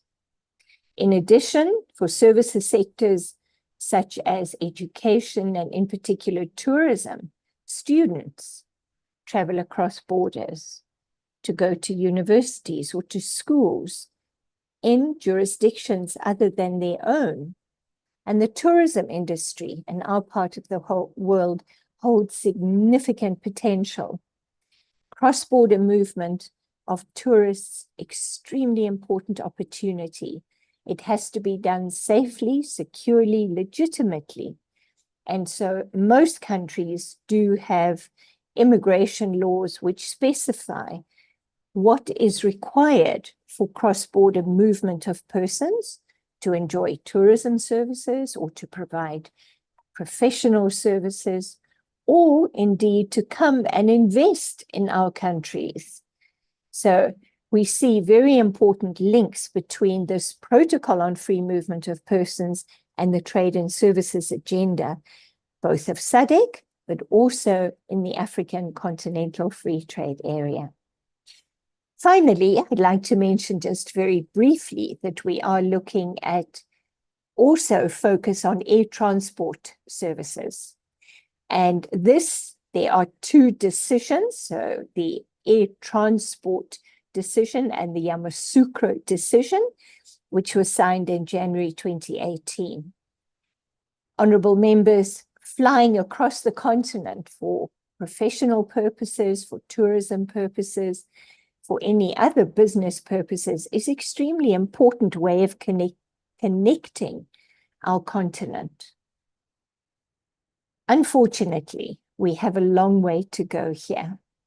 Just to share with you a little bit of the insight, with our annual conference taking place this year, we are bringing participants from across the continent. In some cases, the air tickets from Central Africa, West Africa, North Africa to Lusaka are more expensive, much more expensive than it would be to fly business class to a global destination. This is a very serious barrier to integration. But what we are seeing is that there's a lot of activity in the air transport market with new, smaller airlines operating in a regional context. And with more competition, of course, honorable members, we can expect prices to come down. So this makes also the competition protocol of the African Continental Free Trade Area have very important synergies with the competition governance agenda within SADC. And as I listened this morning also, this I know is a particularly important focus of the committee as well. We are very interested to support the committee, if need be, to discuss these issues further. Honorable members, this is just a reminder of the comprehensive coverage of the African Continental Free Trade Area. We tend to say it's the African Continental Free Trade Area, but there are numbers of different legal instruments, and we'll have a look just very quickly at the important ones. So we have, first of all, we often refer to this as the umbrella agreement, the agreement establishing the African Continental Free Trade Area. It contains the objectives, the principles, the guidelines. It provides the context and the framework for this broad collection of legal instruments that we refer to as the AFCFTA. Protocol on Trade in Goods, it has 9 annexes. And honorable members, the annexes are really important because this is where we see the detail of the commitments that the state parties undertake. And I want to mention just a couple of those because they are so important. First of all, Annex 1 is where we see the schedule of tariff concessions, essential for a free trade area. Annex 2 deals with rules of origin, so to prevent transshipment. These 2 annexes are the minimum requirements for a free trade area. Without a complete Annex 1 or complete Annex 2, we cannot trade under that free trade area. And honorable members, this is why we are still in a situation where we cannot trade under the full AFCFTA. I will say a little bit, if time permits, Chair, a little bit about the guided trade initiative towards the end of the discussion, because we have started a pilot under the AFCFTA, and that's quite important for us to recognize. Other annexes that I would like to emphasize, we have one on customs cooperation and mutual administrative assistance. Honorable members, crossing a border is sometimes a time-consuming, a complex, a frustrating, and for some traders, particularly women traders, a very intimidating experience. It should not be that way. And so this annex, which focuses on customs cooperation and mutual administrative assistance, holds a lot of potential. And I'll give you one example of the potential that this annex has to really improve cross-border movement of goods and people. Many countries on the continent are implementing what they refer to as authorized economic operator programs. They are sometimes called preferred trader programs. What this means at national level, it's a program implemented by the Customs or Revenue Authority, is that over time, certain traders, honorable members, develop a track record of compliance, of good behavior in terms of paying their taxes, meeting requirements in terms of the applications they make for a rules of origin certificate or a standard certificate, as the case may be. And so they become recognized as a group of enterprises that really do play by the rules, so to speak. And this is important. They are then designated an authorized economic operator, and they enjoy certain privileges, so that border crossings for them are much easier than those that do not have a record of compliance. But the AEO program works in this way. My country may recognize me as a compliant enterprise, but unless my enterprise is recognized also by the Revenue Authority and the country to which I'm exporting goods, my goods may still be held up at that port of entry. So it makes sense for us to look at how we can promote mutual recognition of authorized economic operator programs. So I would be recognized not only by my Revenue Authority in my country, but also by the Revenue Authority in the importing country. And this is a very important objective under the AFCFTA. Now, within SADC, we are working on the AEO programs, and indeed, in SALCU, mutual recognition has achieved great strides. The important point to keep in mind when we talk about the mutual recognition, it reminds us, honorable members, that even if I have, for the consignment of goods that I'm sending to another destination on the continent, a rules of origin certificate, it has duly been issued, I've provided documentation. The real test will be whether the customs officer at the port of entry in the country I'm exporting to accepts that certificate. And we do sometimes find that officers, it could be on standards, could be on rules of origin, at the importing country, at that border post, they do not recognize our certificates. And then, of course, we cannot trade under the preferences of that free trade agreement. So mutual recognition, customs cooperation, and mutual administrative assistance, honorable members, is extremely important to facilitate cross-border trade. There are, of course, other annexes too on eliminating non-tariff barriers, on sanitary and phytosanitary measures, technical barriers to trade. Keep in mind that the sanitary and phytosanitary measures, they apply to agriculture and to food products to ensure that those products are safe for human consumption, that they do not pose any challenges to animals, to the environment. So standards are there for legitimate public policy reasons. And so without that certificate, the good would not be able to enter an export market. The annex on technical barriers to trade, this applies to industrial products to make sure they are safe. Electrical gadgets, technological gadgets, honorable members, have to meet certain safety requirements and specifications. Those are the technical regulations. But this annex also covers packaging and labeling. And these requirements are increasingly important, where we need transparency as consumers and buyers of the products to know what are the inputs into the production of a product. Are there any concerns that may be raised?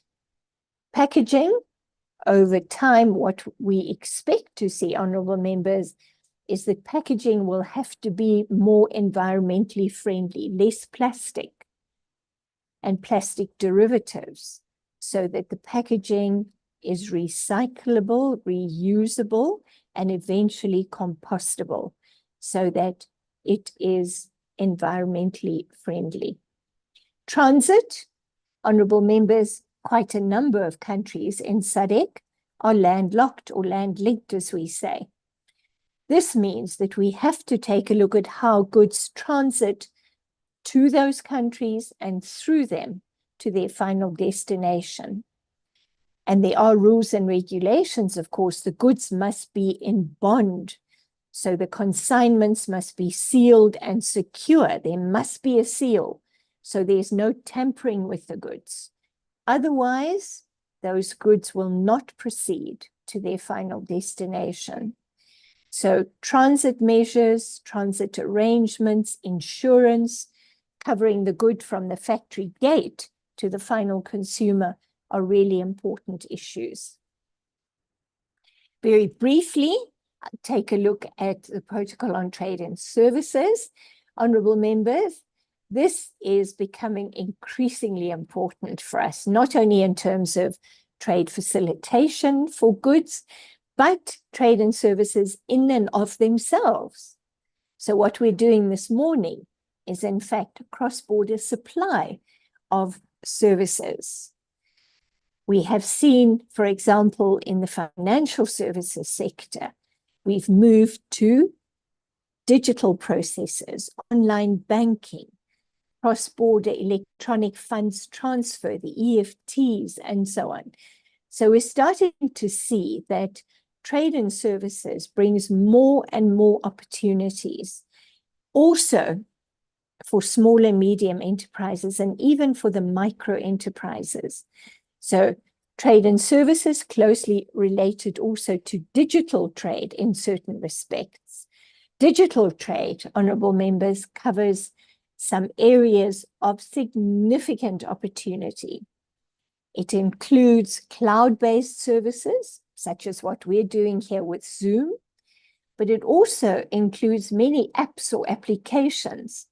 And in this area, what we see across the world, but also in our part of the world, is the opportunities that are being taken up by youth entrepreneurs, often working on their own or with one or two colleagues. They develop applications, whether it be for e-commerce or whether it be to make cross-border payments and so on. So significant opportunities in digital trade and trade and services under the African Continental Free Trade Area. Protocol on dispute settlement, of course, we must have a safety valve in the agreement. This protocol is very much inspired by what we have in the World Trade Organization. But in the World Trade Organization, we have an impasse at the moment because we do not have a functioning appellate body. So the panels may examine a dispute and they can make a ruling, but there's nowhere to appeal that in the WTO at the moment. Now, we've structured the dispute settlement mechanism under the AFCFTA to avoid not having an appellate body. So we've introduced some changes there, which means that we are assured of a robust dispute settlement arrangement where there is, in a sense, the equivalent of the court of first instance, so the panel procedure, and then an appellate body. Protocol on competition policy, and again, honorable members, I was pleased to hear a little bit about the work of the committee on the competition governance agenda in SADC. This protocol establishes a continental competition authority. Now, it hasn't been established yet. We're not sure where it will be located yet. Some countries have offered to host this institution, but this is still work in progress. Protocol on investment. This covers intra-African investment. And it's important because although we recognize that large-scale investments in our countries often come from global sources, we should not forget about small-scale cross-border investments, where a woman entrepreneur comes across the border to establish, whether it be healthcare services or a micro-lending business, as the case may be. These are all investments, honorable members, which are extremely important when we look at the inclusive nature of the AfCFTA. There will be an annex specifically on dispute settlement related to investments. Then we have a protocol on intellectual property rights. And this is a protocol which, when we take a look at trends in free trade areas globally, is becoming more and more important. Research and development very often leads to innovations, development of new products, new processes, and protecting that intellectual property right. In other words, protecting the investment that has gone into making that innovation, that new development, is extremely important. Otherwise, it will be appropriated by another enterprise, and the benefits will not accrue to the creator, the innovator. Now, in the case of the African Continental Free Trade Area, we will have 8 annexes on different intellectual property rights. So we'll have the usual copyright, patents, geographical indications, the protection of source code, and so on. But we are also introducing some very important intellectual property rights that we haven't often included in our regional economic community IPR agenda, or even at national level in some countries. We are introducing, for example, utility models. Now, honorable members, this is what we might call a mini patent. In order to get patent protection, the inventive step, so the requirement to secure patent protection, is a very high one. And SMEs may well be in a situation where they are making some innovative developments in their production processes, but they may not qualify for full patent protection. But the contributions they are making are worthy of protection. Otherwise, again, they will be appropriated by another agency, another entity. So utility model is an opportunity, particularly for smaller scale enterprises and in agriculture, for inventive processes and products which do not qualify to get patent protection can still be protected. We will also be looking at protocols on traditional knowledge, for example, taking a look at genetic resources. All of these are really, really important for our development. So intellectual property rights, this is an area that we need to watch very, very carefully. And the benefits that we can get, particularly for small, medium, and micro enterprises from the different instruments. But, honorable members, we will have to do a considerable amount of work, capacity building, particularly to the SMME community, so that they know what protection they can secure, how they get the protection, and what the protection means in case there are transgressions of their rights that have been protected. Finally, the new issues that have been added, honorable members, the protocol on digital trade. Now, this, I think, is a really important one. For example, for, say, the creative economy, for gaming, streaming of entertainment services, music, and so on. All of that falls under the digital trade banner. And we need ways to protect those services and service providers. So there will be a series of annexes. But honorable members, this is also where we face the reality that we need to be cognizant of issues such as cybersecurity, protection of information, the location of information, access to information, protection of personal information, your and my information if we go onto an e-commerce platform, we are providing a lot of information. How will that be protected? Who will have access to it? Will governments be able to access that? So all of these issues will be covered in the annexes on the protocol on digital trade. And finally, but very importantly, the protocol on women and youth in trade. And this, for me, is an extremely positive step in trade governance, honorable members.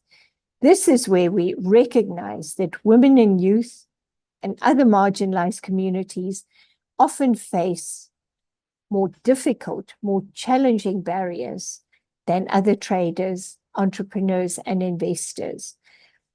It is well known, there's a lot of empirical evidence indicating that the treatment of women traders at border posts, particularly small-scale women traders, is actually something that we need to not only be ashamed of, but we need to do something about. And so this protocol is an attempt to address some of the systemic issues that women and youth traders face. There will be some challenges, of course, that women and youth, for example, entrepreneurs face that we may not be able to address through this protocol. And I'll give you one example. Access to finance is always a challenge. And it is in many instances much more of a challenge for women, for example, entrepreneurs, than for their male counterparts because of collateral requirements, ownership of property issues, which sometimes stand in the way, and so on. Now, that is a link to the trade and services agenda because financial services is one of the priority services sectors.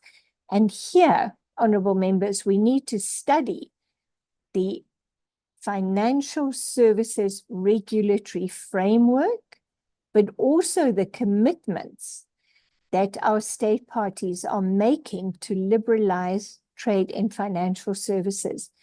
Are they looking at promoting financial inclusion or not? So this will be for us to study, and hopefully we will get a positive feedback on that. But I think when we look at our services protocols, honorable members, they are so important, not only from a trade perspective, but they are fundamentally also about development of our societies and communities. If we do not all have access to communication services, we are excluded, not only from economic opportunities, but from a range of other benefits that communication services may bring. If we are excluded from the formal financial sector, we might be using mobile money on our phone to make payments, but there are certain exclusions which will still apply to us. If we want to negotiate a loan, it is most likely that the interest rates that you and I, without a bank account, without a formal connection to the financial system, we'll have to pay much higher interest rates. So we are disadvantaged because we are operating on the periphery of the financial and the broader economy. So these are issues that we have to look at very, very carefully. Finally, on this slide, we have reference under the Protocol on Trade and Services to frameworks on regulatory cooperation. Regulatory cooperation, honorable members, as we always say, is absolutely critical for services because services are regulatory intensive and unharmonized regulations present barriers to trade, to value chains, to all kinds of cross-border economic activities. And the classic example, which I always use, but it's for me a very graphic one, is in the road transport sector. If we have different axle load limits on two sides of a border post, so one country may say the carrying capacity of their roads is 30 tons. On the other side of the border, the country says, no, we permit 40 tons. What will happen, honorable members? We will go down to the lowest common denominator. We institutionalize inefficiency then. Let's harmonize those regulations. Now, a lot of work is being done in these areas, but there's a lot more that is necessary for this. Honorable members, I'll go rather quickly now so that we do have time for discussion.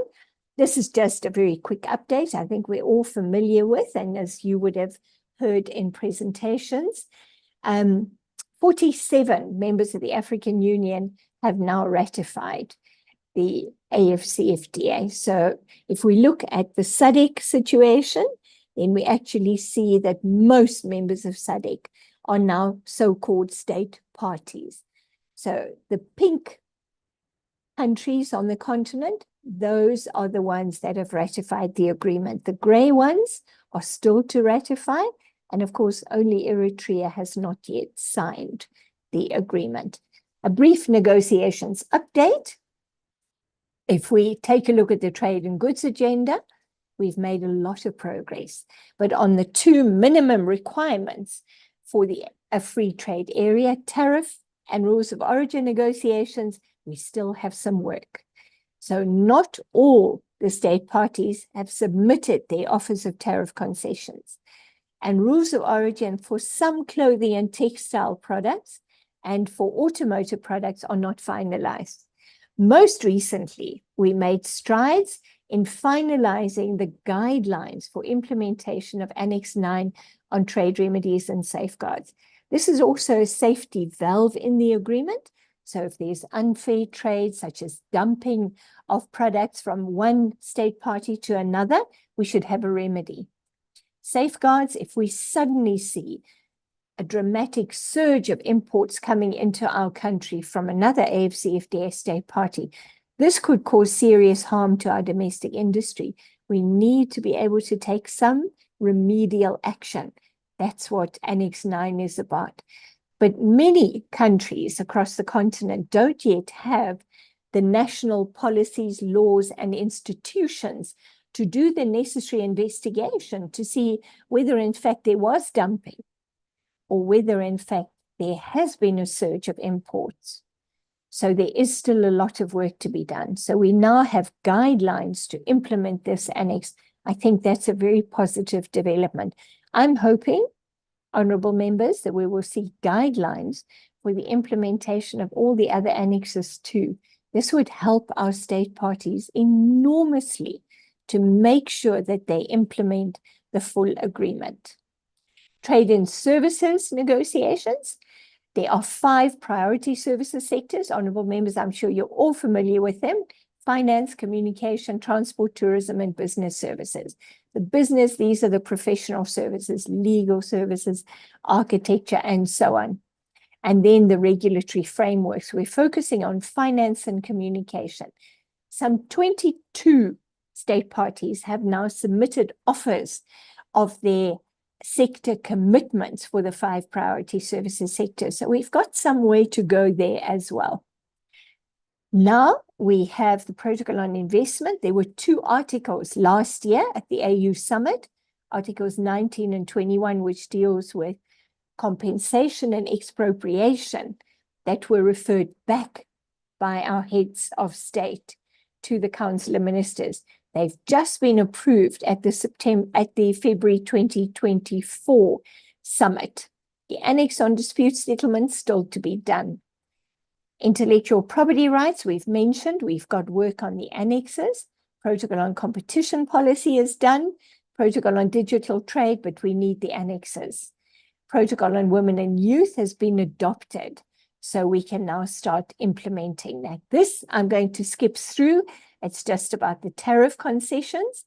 And perhaps just to note, honorable members, as I'm sure you're aware, is an e-tariff book. So if an enterprise contacts you and says, can I export to another AFCFTA country, we can check here, see what the rate of duty would be. The tariff negotiating modalities, honorable members, I know that you are very familiar with these. Just to note, we distinguish between least developed countries. They have a longer time frame to reduce duties than the non-LDC countries. At this point, most countries now, about 46 of them, have submitted an offer to cover 90% of tariff lines. So to liberalize 90% of tariff lines. There are still some countries that haven't yet decided how they divide the remaining 10% of tariff lines, as we see here, between sensitive and excluded. Which products will they exclude and which will they include for liberalization under category B? So we can discuss that in more detail if you would like. Rules of Origin Annex, honorable members, this is the one where you have to take a deep breath, sit down and start reading because it's a long annex and it has a lot of technical details. This is how that annex is structured. So it has the rules. It also has the requirements in terms of the documents that have to be submitted when a company makes an application for a Rules of Origin certificate, administrative cooperation. So this is where we're starting to look at mutual recognition of Rules of Origin certificates as well. So if my Rules of Origin certificate issued by my country's revenue authority will be accepted by the revenue authority of the country to which I'm exporting. There are also annexes, and honorable members, this is really important, where the administrative requirements, the template for this certificate, plus the signatures of the officers who may sign that certificate and the necessary stamps are indicated. So every state party had to notify the AFCFTA Secretariat to say, Officer A, B, and C will be able to sign the certificates, and these are the stamps of the Revenue Authority, and they will appear on the certificate. Without that, the certificate will not be accepted by the importing Revenue Authority. Very briefly now, honorable members, this is a reminder of overlapping membership of regional economic communities on the continent. And of course, here we have SADC. And we see that there are overlaps with COMESA, of course, considerable overlap with COMESA, also with EAC, and keep in mind, Democratic Republic of Congo acceded to the EAC. The EAC gained 2 new members recently, and a third one, Ethiopia, is also in the queue. It also overlaps, of course, with ECA, so the Community of Central African States. So this is a feature of our regional integration. We've mentioned already that the REC free trade areas are the building blocks of the AFCFTA. And for our purposes, of course, SADC is our key focus, but we need to keep in mind the overlaps as well. So the overlaps with COMESA, with EAC, and with ECAS are really important. I think one point that we should notice, honorable members, is that when we talk about the REC free trade areas as building blocks of the AFCFTA, we are cognizant that within our RECs, not all REC members belong to the FTAs. So in the case of SADC, there are still 3 members which have to join the SADC free trade area. And COMESA, there are 4 that are not yet participating in the FTA. With the customs union, all the members of EAC are members of the customs union. So this distinction, when we have a free trade area between members of the REC and members of the FTA, is a very important one for us to keep in mind. Just very briefly, honorable members, here we look at the overlap, the complete overlap of SADC with SACU, and this is just the members of each of those. SACU, important because it is also an excise union, and there is a monetary union involving also all members except Botswana. So we have in the Southern African region, within the SADC agenda, some deeper integration initiatives, for example, under the SACU agenda. Tripartite free trade area still under negotiation, but we're coming to a point where this agreement may enter into force quite soon. We need 2 more ratifications. Honorable members, you will recall, as we've been discussing this over a number of years now, it was a precursor, in fact, to the African Continental Free Trade Area. And it's the member states of SADC, EAC, and COMESA that have decided, the heads of state decided in October 2008 in Kampala to establish a tripartite free trade area to liberalize and create a single trade regime. Negotiations have moved ahead between the members of SACU and EAC, recall, because these are 2 customs unions. They each make a joint offer. So the 2 of these customs unions negotiate with each other. But for example, SACU and Egypt, they've been negotiating, but Egypt negotiates on its own. It's not a member of a customs union. Rules of origin have been finalized too. And there is also a connection to the industrial development agenda that we'll say a little bit about here. So quite an important initiative. And as it nears completion, we will see it added to the array of free trade areas on the continent. The industrialization agenda, and I think this is so important because this is where we connect again AFCFTA and SADC. The AFCFTA, honorable members, is recognized now as a framework for Africa's industrialization with a strong focus on regional value chain development. Priority sectors have been identified. They're not the only ones, but agri-processing, pharmaceuticals, transport and logistics, and the automotive sector. There are complementary initiatives. For example, Afrixim Bank has established an automotive fund. There's a fund for export development and so on. But we need to keep in mind that the regional economic communities also have regional industrial development strategies. And this is where we find then an important synergy between AFCFTA and SADC, the SADC Development Vision 2030, and then the longer term 2050 vision and the industrialization agenda. So this, I think, is where we start to see how the connections between what SADC member states are promoting amongst themselves will link to and amplify and contribute to the continental integration and industrialization agenda. I've mentioned here opportunities for global investors. As we develop more and more industrial activity, we will see that global investors are particularly interested in the SADC free trade area and the AFCFTA free trade area. And based on the market access opportunities, they will look very carefully at where to locate their investment and their productive facilities.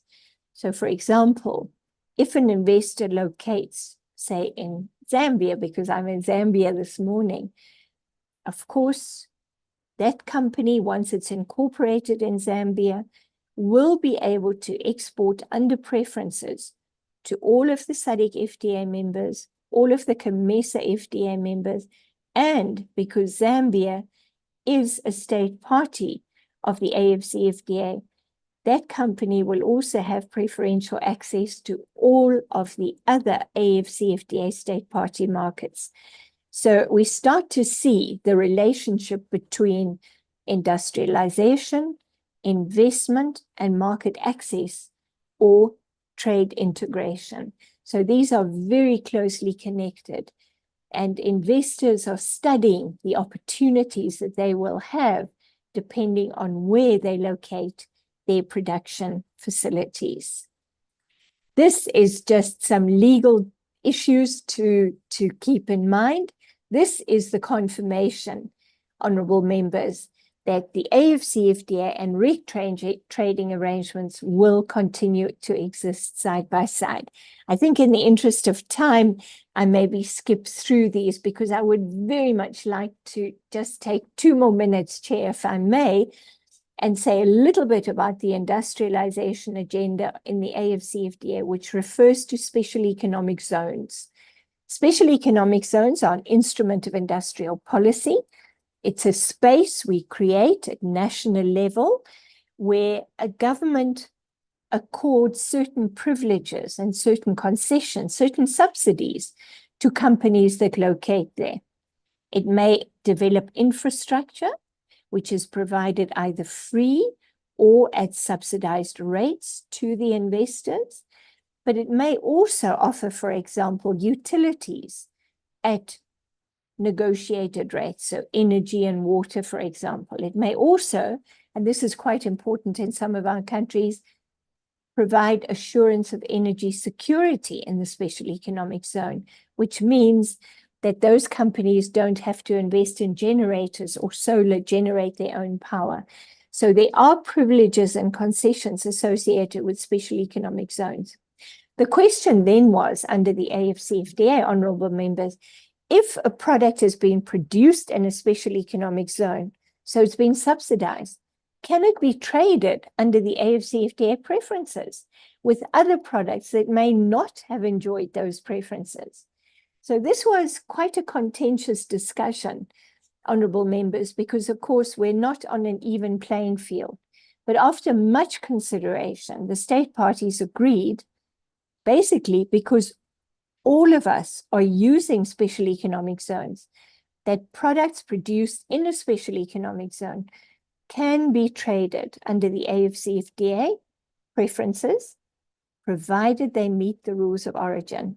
So we want to avoid a situation where a global exporter sends products, finished products, into a special economic zone and just repackages them and then sends them under AFCFTA preferences. That would be transshipment. We cannot have that. That would undermine what we are doing in the AFCFTA. This arrangement will be reviewed after 5 years. So quite an important one. If I may, Chair, just quickly to say something about the Guided Trade Initiative. And honorable members, I'm sure that you have heard about the second phase of the Guided Trade Initiative. And a number of countries are now joining this pilot program. Why do we have a Guided Trade Initiative? And the reason is that we have not yet completed the negotiations on tariffs and rules of origin. That's the basic answer there. So in the interim, while we continue the negotiations, a pilot was launched on the 7th of October, 2022. It's a program. It was called the Facilitated and Guided Trade Initiative by the AFCFTA Secretariat. It's a solution-based initiative for some trade to start, provided certain rules and regulations are met. And the details we find in the ministerial directive. This is the Council of Ministers, which is empowered in the AFCFTA agreement to make decisions, directives, issue, in other words, rules which have to be complied with. So the ministerial directive, the first one of 2021, sets out the rules that are necessary to be able to participate in the Guided Trade Initiative. It basically says that we can start some trade with our provisional schedules of tariff concessions before we have the final schedules of tariff concessions. So even those countries that I mentioned a bit earlier that have made an offer of tariff concessions for 90% of tariff lines, not for 100%, for 90% of tariff lines, will be able to participate in the Guided Trade Initiative. So it's according to the provisional schedules of tariff concessions. Very important. The goods must have agreed rules of origin. Honorable members, otherwise we don't know where the goods come from. and we could be then giving preferences to goods that are being produced in a global destination. That would undermine the guided trade initiative. So what do the state parties have to comply with to trade under this pilot? They must be a state party, so they must have ratified the AFCFTA. They must have a schedule of tariff concessions. So this is their provisional schedule. It must be verified by the AFCFTA Secretariat to be in compliance with the negotiating modalities. And it must be approved by the Council of Ministers. Then that state party must have gazetted a change to its tariff book to incorporate the provisional schedule of tariff concessions.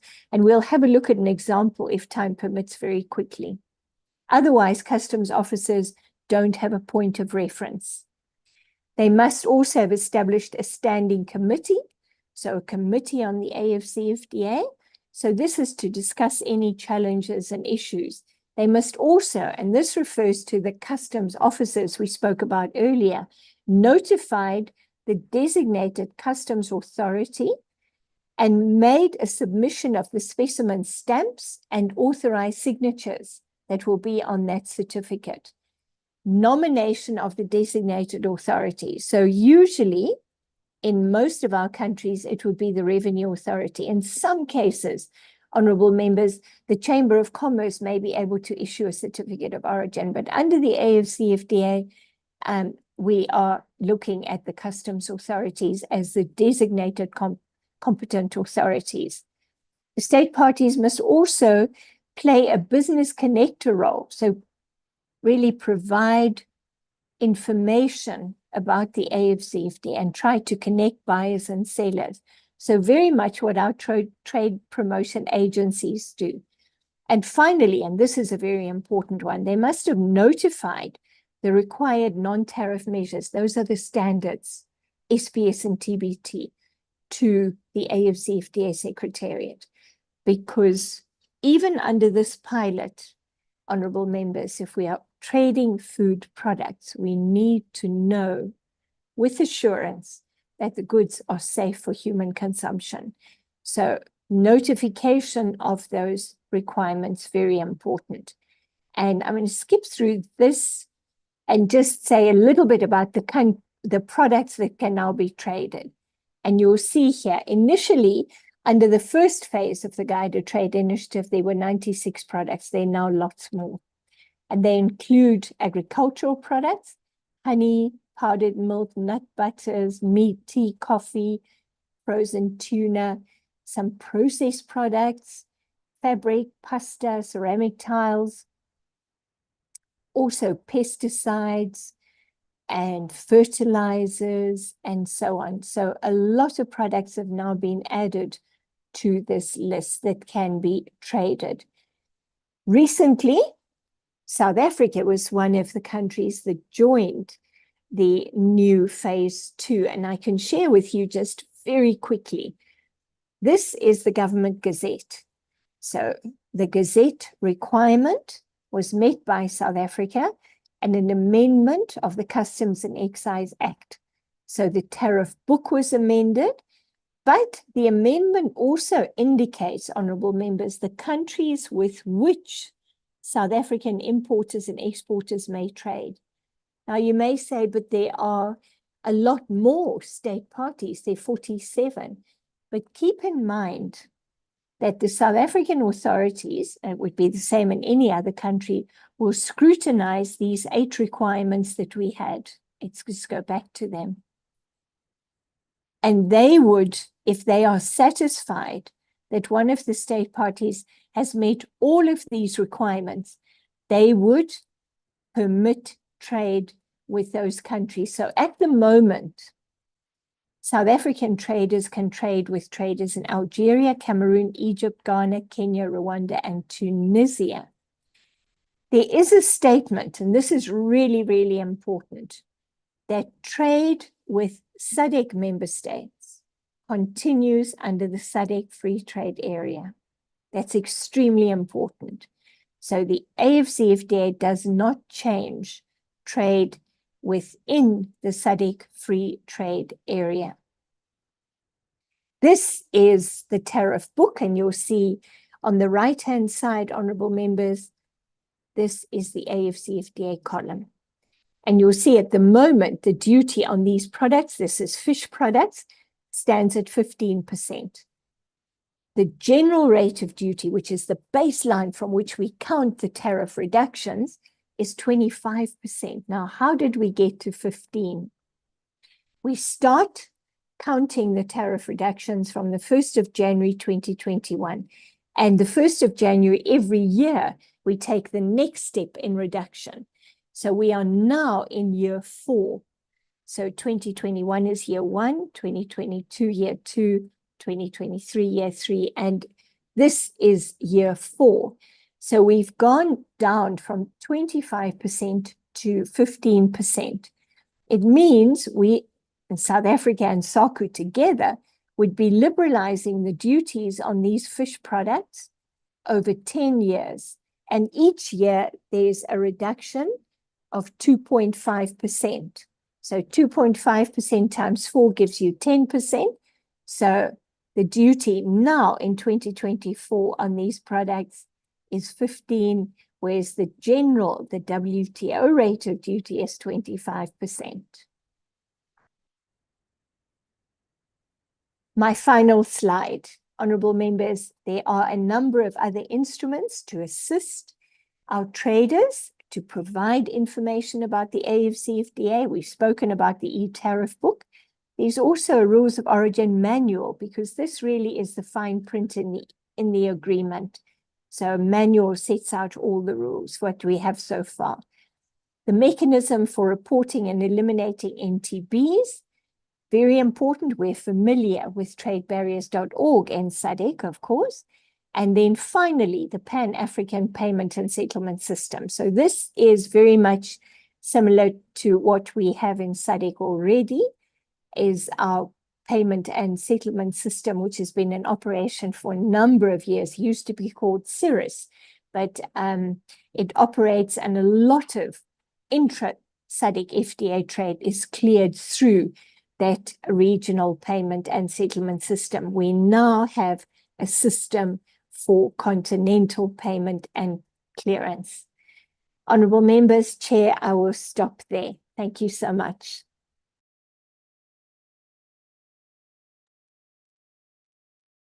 Wow. Thank you. Thank you so very much, Ms. Trudy Hassenbeck, for such an informative presentation. Honorable members, there we are. We have had the presentation, which took approximately 1 hour, 25 minutes. I believe you will agree with me that it was a very insightful presentation. And it is now up to you, honorable members, to react. But just to kickstart the ball rolling, we have heard about the importance of intra-Africa trade, especially under the auspices of Africa Free Trade Agreement. Sub-Saharan Africa is it's very important to the world trade. I think the total value of export is approximated at $300 million US. And we contribute as the continent, Sub-Saharan Africa, about 3% of global trade. And as you might be aware, because we are a region a continent that is well-resourced, we contribute 40% of the world's gold and 90% of its chromium and platinum. And we contribute many other important, natural resources: petroleum, gold, diamonds, natural gas, and coal. Agricultural commodities such as tea, coffee, cotton. They also find, markets overseas. But it's also important, as the presenter has in a way indicated that Africa is very important to the world economy, primarily because of its a youthful population, abundant natural resources, strategic geographical location, that can facilitate global trade. And if we can leverage on these advantages, we can play a major role and should be able to be a front and center of any renewed efforts for revitalization of the global economy. So the presentation, as we have all heard, based in part on the Agenda 2063, where as the desirable destination where we want to go, and we looked at the various establishing or agreements establishing the African Free Trade Agreement, the protocols in their 3 phases. Phase 1 on trade in goods, services, settlement of disputes, and on the phase 2, competition, investment, intellectual property rights, and protection of source codes, among others, and lastly, the women and youth in trade, as well as digital trade. So, honorable members, you would agree with me that this was a very comprehensive presentation. And before we take a very short health break, I would like to say that I think honorable members would want to try and locate themselves in terms of their oversight role. We are a regional body. The overarching idea is to reach regional integration, is to promote intra-regional trade, but most importantly, to make sure that all the economic challenges that we are facing, be it unemployment, be it poverty, be it income and wealth inequalities, be it lack of access to important public goods such as infrastructural development. This can be realized if we have a conducive environment, not only of free movement of goods and services, persons, but also most importantly, if we have a very conducive environment to work together as countries. So, honorable members, I don't know what time you would need to go on a health break, because I know we have been sitting for more than 2 hours, and we could take a short break. I don't know. How is 15 minutes to you, honorable members? There's Dr. Jabulile Malaza. Your hand is up. Okay, Doctor. Honorable Chairperson, it's Michael Masilela, the honorable member. Okay, thank you. Yes, Honorable Masilela, go ahead. Honorable Chairperson, as I take note of the ongoing discussion, I just want to mention that I'm passionate in interrogating such issues. But on my side, through your guidance, Chairperson, we've got a breakdown of network. I've only listened to Hatzenbeck only for just, I think, about 10 or 15 minutes. The other sessions, it was out of from my side. Yes. So I don't know, Honorable, what would be your advice? Because from us, things are bad on the network. I don't know what to say. The members with network challenges, is it only the Honorable Masilela is from which country? From Eswatini. From Eswatini, yes. From Yes. Eswatini. Yes. Are there other members who have been experiencing network problems? Because mine has been crystal clear. Any other members who it looks like only Eswatini. Yeah, I'm just getting advice that the presenter is here until 12. So my recommendation is that we proceed with comments from members, and also, citizens who are attending this meeting. I would like to know from you, honorable members and citizens, on what you feel the committee may take up at national level and regional level for, catalyzing and engaging. I think there are areas that may interest you, honorable members, that you may wish to react to.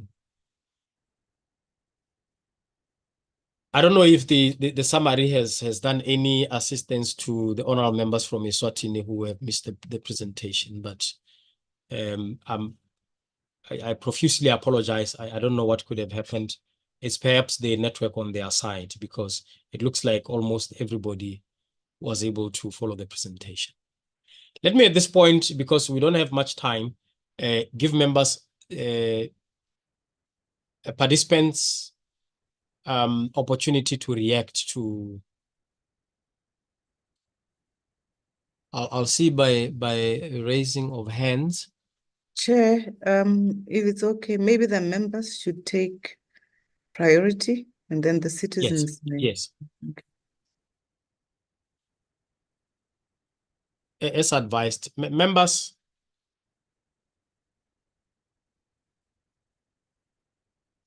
I don't know if the feeling is that the presentation was so clear that there are no questions. Ms. Hudson-Beck, thank you very much for your presentation. It raises a lot of issues. It raises a lot of issues that we are grappling with. I don't know, in our country, for instance, in Botswana, we are part of the customs union. We are part of the customs union, and as you have rightly pointed, the Africa a free trade area is a free trade area, is not a customs union. And I just wanted to understand the implication of the continued customs union in terms of the broader context of making sure that we are a free trade area as the region. I know I think about 5 members in the region belong to the SACCO, even though only 4 are part of the monetary area, which is Eswatini, Lesotho, Namibia, and South Africa, with the exception of Botswana. I just wanted to understand that aspect. But secondly, I come from a constituency which is a mining town, but in the recent times, the mine collapsed. And over the years, there have been talks about, diversifying the economy of the town away from mining. And this is a larger debate in the country, diversifying the economy away from, largely dependency on diamonds to other aspects, especially, manufacturing and tourism services, etc. Now, government took a position to adopt this concept of special economic zones, and they sort of designated the region, which is in the northeastern part of the country, as a special economic zone. They call it Siliwe Pikwe, the Spedu. It's a special economic zone area. But I think we have for a very long time been grappling with this concept of special economic zones, especially as, implemented in Southeast Asia, in countries like China, etc. In the sense that we have incentives for investing in the area, but the implementation has been a problem. But subsequently, Parliament also adopted a law on special economic zones. But the wheels are moving very slowly, and I think it's still really difficult to see implementation of this concept of special economic zones. And I don't know if there may be good examples somewhere in the region where special economic zones concept was well implemented, or we can see that the wheels are moving. For instance, we have the three main incentives: import duty reduction, tax reduction to 5% for manufacturing companies, for companies in agriculture, for companies in tourism. But thirdly, and most importantly, is that the government budget, the procurement budget is so huge in the country, and government is committed to buy 30%. It is committed to a 30% offtake. In other words, buying any products that are produced from the special economic zone of SPEDU. If it's maybe PPEs, government commits to buying 30%. But we don't have any regulation, rule, or ordinance that binds any government entity, for instance, from buying in the region. And that has been a big issue. So my qualm with the Ministry of Trade, with the Ministry of Finance, with the government at large, in Parliament, we have crossed swords so many times, was that the special economic zone model was not being implemented the way that it can, lead to economic development, that can lead to diversification away from key commodities that we are dependent on, where they can, create jobs. So that has been really the problem, and I think perhaps you could assist us with this concept of special economic zones. I have more that I could say, but I'm chairing, and I want honorable members and citizens to really contribute and ask questions to enlighten. I mean, the issue that you talked about value chain development, especially in agriculture. We have a very big citrus farm, and the idea is to in part export the citrus fruits that will be produced, but also to make sure that we have industries that process these into juices, into candies, into whatever products that are coming from this. And there's a lot of opportunities because we have fertile lands, we have so many things that you can process, be it cattle, be it whatever. But this concept of special economic zone, I don't know if it's really settling well and is being implemented well. I don't see hands. I don't know if the presenter will respond. Will respond to my questions, and then we can go to the hands that are up. I just want to see behind the camera if yeah, okay.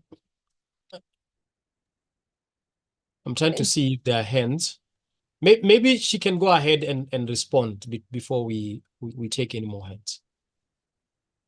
Chair, thank you so much. And you raised a number of really important issues. Let's start with the first one. And Botswana and other 4 members of SADC are also members of the Southern African Customs Union.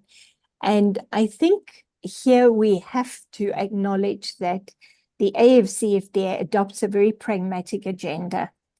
And that is, it follows the lead from the African Union. Remember, the African Union recognizes 8 regional economic communities. Now, those are the ones, if I can just open my presentation again, because they're the ones I have here, and I can quickly skip back to that just to share that with you. They are recognized. So these are the 8 regional economic communities recognized by the African Union. There are, of course, other trading arrangements, and notably, SACU is not one of the recognized regional economic communities, but SACU exists in terms of its own treaty, its own legal instruments, and the AFCFTA doesn't change that. Now, SACU has a long history of integration. Honourable members, of course, the customs union in itself is more than 100 years old, but we have a deeper form of integration in terms of the monetary integration. It used to be called the Rand Monetary Area, now called the Common Monetary Area. And this is a very important, but also very complex step in regional integration. At the moment, we have the East African community wanting to become a monetary union. Within the Central African region, we've got the CEMAC, so the Central African Monetary Union. So there are other monetary unions already on the continent. And Chair, as you've mentioned, Botswana is not a member of the Common Monetary Area in SACU. What happens with the monetary union is that the member states must agree on monetary policy and on the use of monetary policy instruments, the exchange rate and interest rates.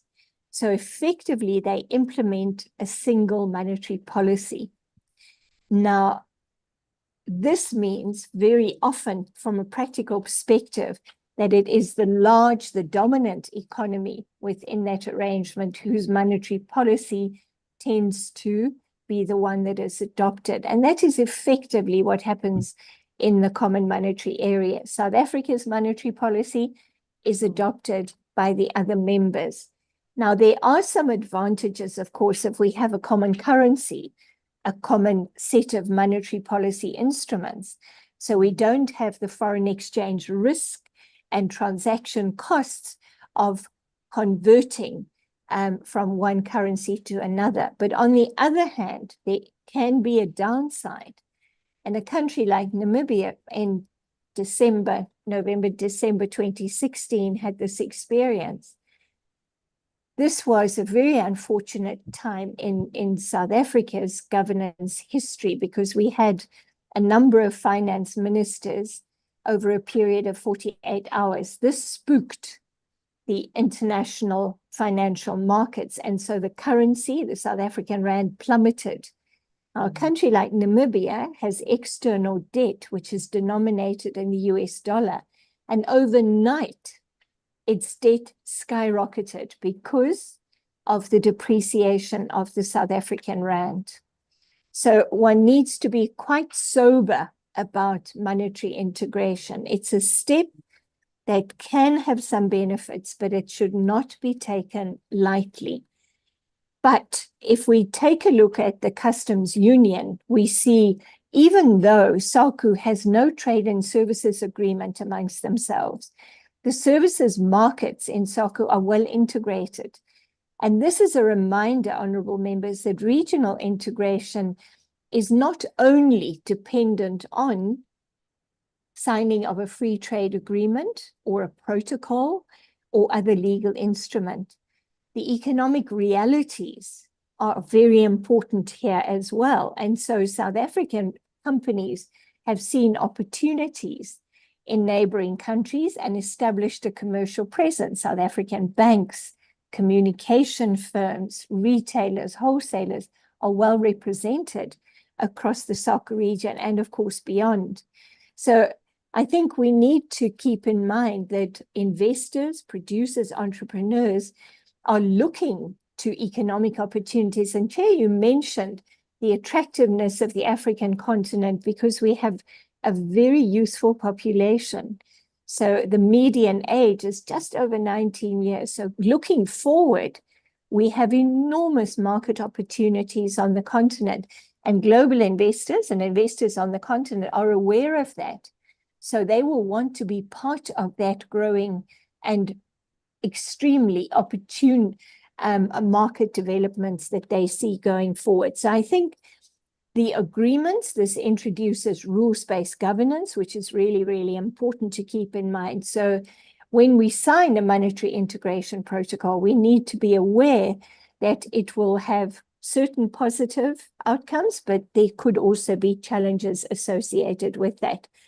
However, despite the fact that SACU is not recognized, as a regional economic community by the African Union, it has no effect on its continued existence and its existence alongside the AFCFTA. So the AFCFTA will exist, and keep in mind, honorable members, that the AFCFTA is actually liberalizing trade between those countries which do not belong together to a trading arrangement. So for example, Botswana and Nigeria, or Zambia and Tunisia. So it's really filling in the gaps between the trading arrangements that we have already. I think that's really important to keep in mind. So they will exist side by side, just as at the moment, SADC and COMESA and SACU exist side by side. And under certain circumstances, traders who are trading from a country that is a member of both SADC and COMESA to another country that is also a member of SADC and COMESA, in some instances, they choose the one regime, and in other instances, they may choose the other regime because, for example, the rules of origin under COMESA for clothing and textile products are more favorable than the SADC rules of origin.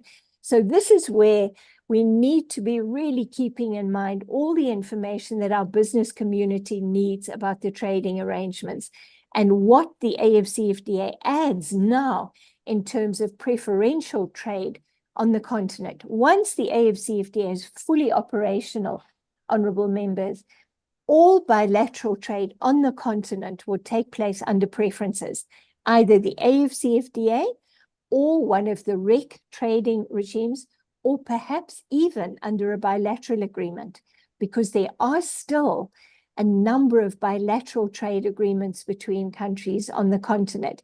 And keep in mind that the tripartite free trade area may come into operation quite soon as well. So it will be added as an option for preferential trade. So I think that's quite important. It's becoming a more complex map if we map all of the trading arrangements, and our traders, investors, producers will study those preferences really, really carefully to see what is most beneficial for them in terms of the product they produce, the inputs they need to source, and the market that they want to reach. So all of those factors will come into account. In addition, of course, they will take into account a number of issues, Chair, that you've mentioned in connection with the special economic zones. Now, special economic zones are national policy initiatives, national industrial development initiatives, in terms of which a government designates, it's usually a certain geographic area, often close to a harbor or to the airport, or in an area that government really would like to promote development in. It wants to attract investment, to develop economic opportunities. So it may well designate a special economic zone in that area. So the northeastern part of Botswana, if I'm picturing the map in my head, honorable members, then I can certainly see that as our chair has indicated here, there's an attempt to diversify and develop productive capacity away from the concentration in the Botswana economy that has been quite a lot on a resource, a single resource, diamonds.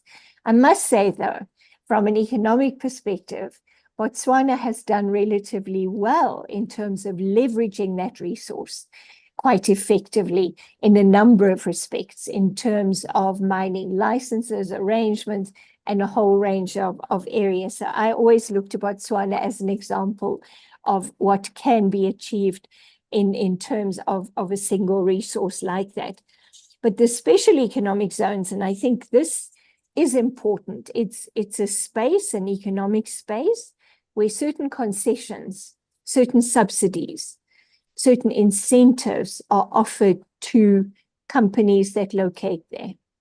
And very often, we use SEZs to attract foreign direct investment. So to bring in new investment from outside our country. And it could be from another African country, or it could be global investment. So this is usually not available in some countries to domestic investors. They cannot locate. But under certain conditions, a government may say, well, why don't we allow domestic investors to locate there as well? So the rules for special economic zones vary considerably from one country to another. The important thing is that there are rules to be respected, rules such as non-discrimination.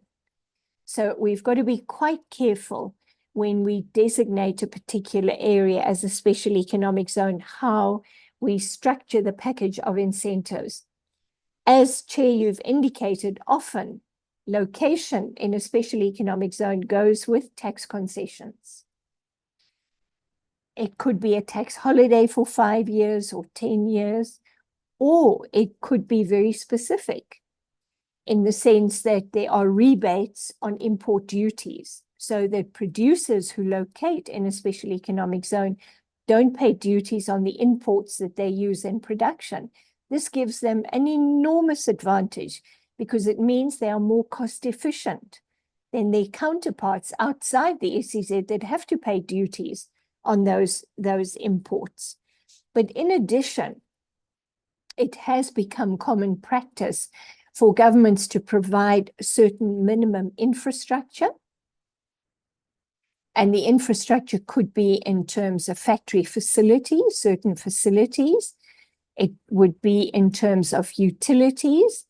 And it is not uncommon, honorable members, for government, and it could be the local government that enters into this contract with the investor, to enter into a long-term supply contract, say for water or energy, at predetermined prices. Now, governments, I would say, have got to be extremely careful when they go that far and they conclude these longer-term supply contracts, because they could be painting themselves in a corner. Some of our countries are water scarce. Some of our countries now face energy insecurity. And if government has a long-term contract to supply energy securely at a predetermined rate, then they could certainly be impacting their state-owned enterprise or the generator of energy in their country. So I think you've got to be extremely careful about that. But there are other issues that very often are raised in the context of that incentive package as well. In some cases, some aspects of labor regulations may also be derogated. And this raises concerns within the labor unions, for example, but also amongst workers in those enterprises. So I think what we're starting to see is that the concessions being made to effectively reduce the cost of labor in special economic zones is being discussed quite critically, but it still happens very definitely. So overall, what we see is an incentive package by government to reduce the cost of production for those investors that invest in the special economic zones.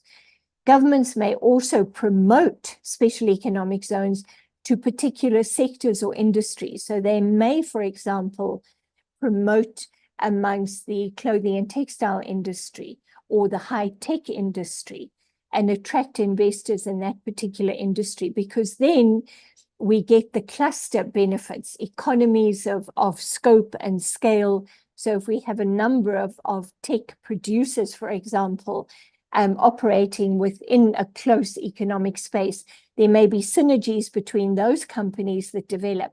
There may be learning, transfer of knowledge, technology, and so on.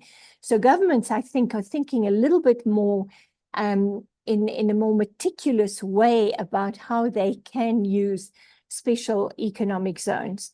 When we take a look at the track record, historically, special economic zones, we used to call them free trade zones or industrial development zones, on the continent was not particularly impressive. In Southeast Asia, special economic zones have been used quite extensively, but they are often supplemented with other support initiatives. And one of the intellectual property rights instruments that's been used very effectively in Asia and Southeast Asia is utility models. So I think the lesson from some of the good experience with special economic zones, it's not just about tax incentives. It cannot. Then, to be honest, a company may, after the tax holiday is over, simply move on to the next destination where it gets benefits as well. So I think the fiscal incentives of special economic zones have got to be handled very, very carefully, because you can get free riding on those fiscal incentives.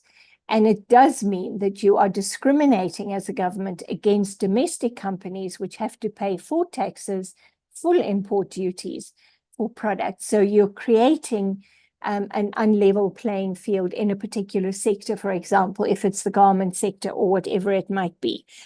Other instruments, you've mentioned procurement, government procurement, and increasingly governments are actually using procurement as an instrument to support. It could be women-owned enterprises, could be small and medium enterprises, or it could be within particular sectors. So, for example, it could be in the production, say, of school equipment, which has a development impact, but also has an industrial development and diversification impact. So I think those are quite interesting. But again, this is an area which is particularly sensitive in our part of the world. So we have not yet decided within our regional integration agenda to adopt regional procurement rules or to have an agreement on government procurement. In the World Trade Organization, honorable members, there is an agreement. It's a plurilateral agreement. Very few African countries have signed on to this, which is about transparency in government procurement. So it does not commit to open the domestic procurement market to foreign participation, but it focuses on transparency. But many of our countries have not been confident enough to sign on to that. But as a national policy instrument, procurement certainly can be used. But again, one's got to be extremely careful how you use it. Is it time-bound? Is it for a particular sector? Is it for a particular category of firms? And so on. And if it is, for example, focusing on SMEs, what you might find is that bigger companies spin off smaller companies so that they get the benefit of that. It means they free ride on that policy. So the implementation aspects of preferential procurement have to be handled quite carefully. A country like Kenya, for example, has been using this quite successfully, we hear, to promote SMEs and women-led businesses. So there are case studies to have a look at when it comes to government procurement. On the SEZ front, again, there are examples, both in the Southern African region, but also further afield. So, for example, some countries that are beneficiaries of AGOA have used SEZs to attract foreign direct investment so that they can develop productive capacity and diversify and export under AGOA. Ethiopia is a good one, of course, but subsequently Ethiopia was kicked off AGOA. So, but for some years, Ethiopia benefited enormously from AGOA preferences and used SEZs quite effectively. But a lot of companies that had established in Ethiopia have now left.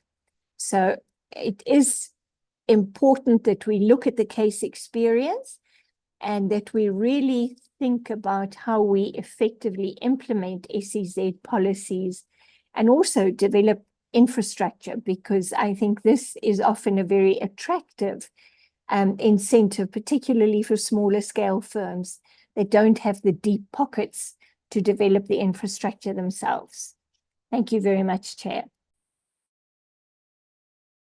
Thank you so very much. I'm looking at the time. I think let me allow the SG to make an intervention. I don't see hands from honorable members. SG, mindful of the presenter's time. I don't know how much time you can give us. Madam Hartzenberg. I would have to leave at 1:15, so we have a few minutes left, Chair. Okay. SG, if you may, please. Thank you so much. Maybe the members, so that because what I wanted to say is just to thank Madam Trudy for really always being supportive to our processes. And probably we may need to seriously consider looking at an MOU that will build the capacity of members around the comprehensive legal compact as one of them. They have courses that they've put together. We cannot be talking about a protocol that's coming up on women and youth in trade. And we are not intimately, for instance, involved with some of those things. The issues around digital trade are also quite important and really cut across some of the resolutions that we have made. And Trudy, I'm hoping that we can structure this. The committee is basically necessary for them to be in touch with some of these issues, particularly and the issues you raise in terms of what can parliamentarians do, Honorable Chair? I mean, there are practical issues that are being raised around the mutual recognition of traders that Trudy pointed out. For me, if we are looking at citizen protection, among others, we must be able to look at how this issue can be catalyzed practically from a parliamentary perspective in collaboration with the executive.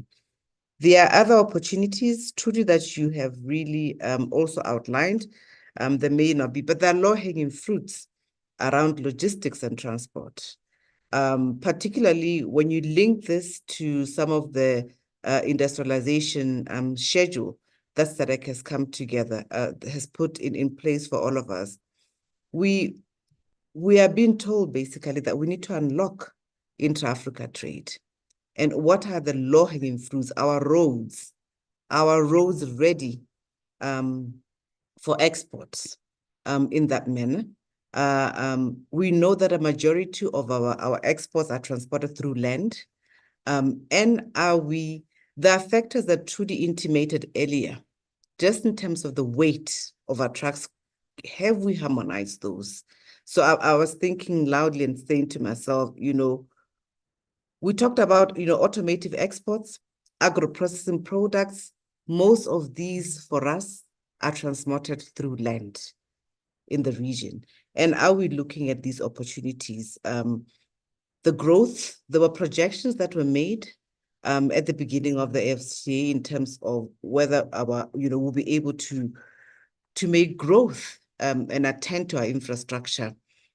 Is this still developing? Are these issues that members can begin to look into as part of that oversight in their countries?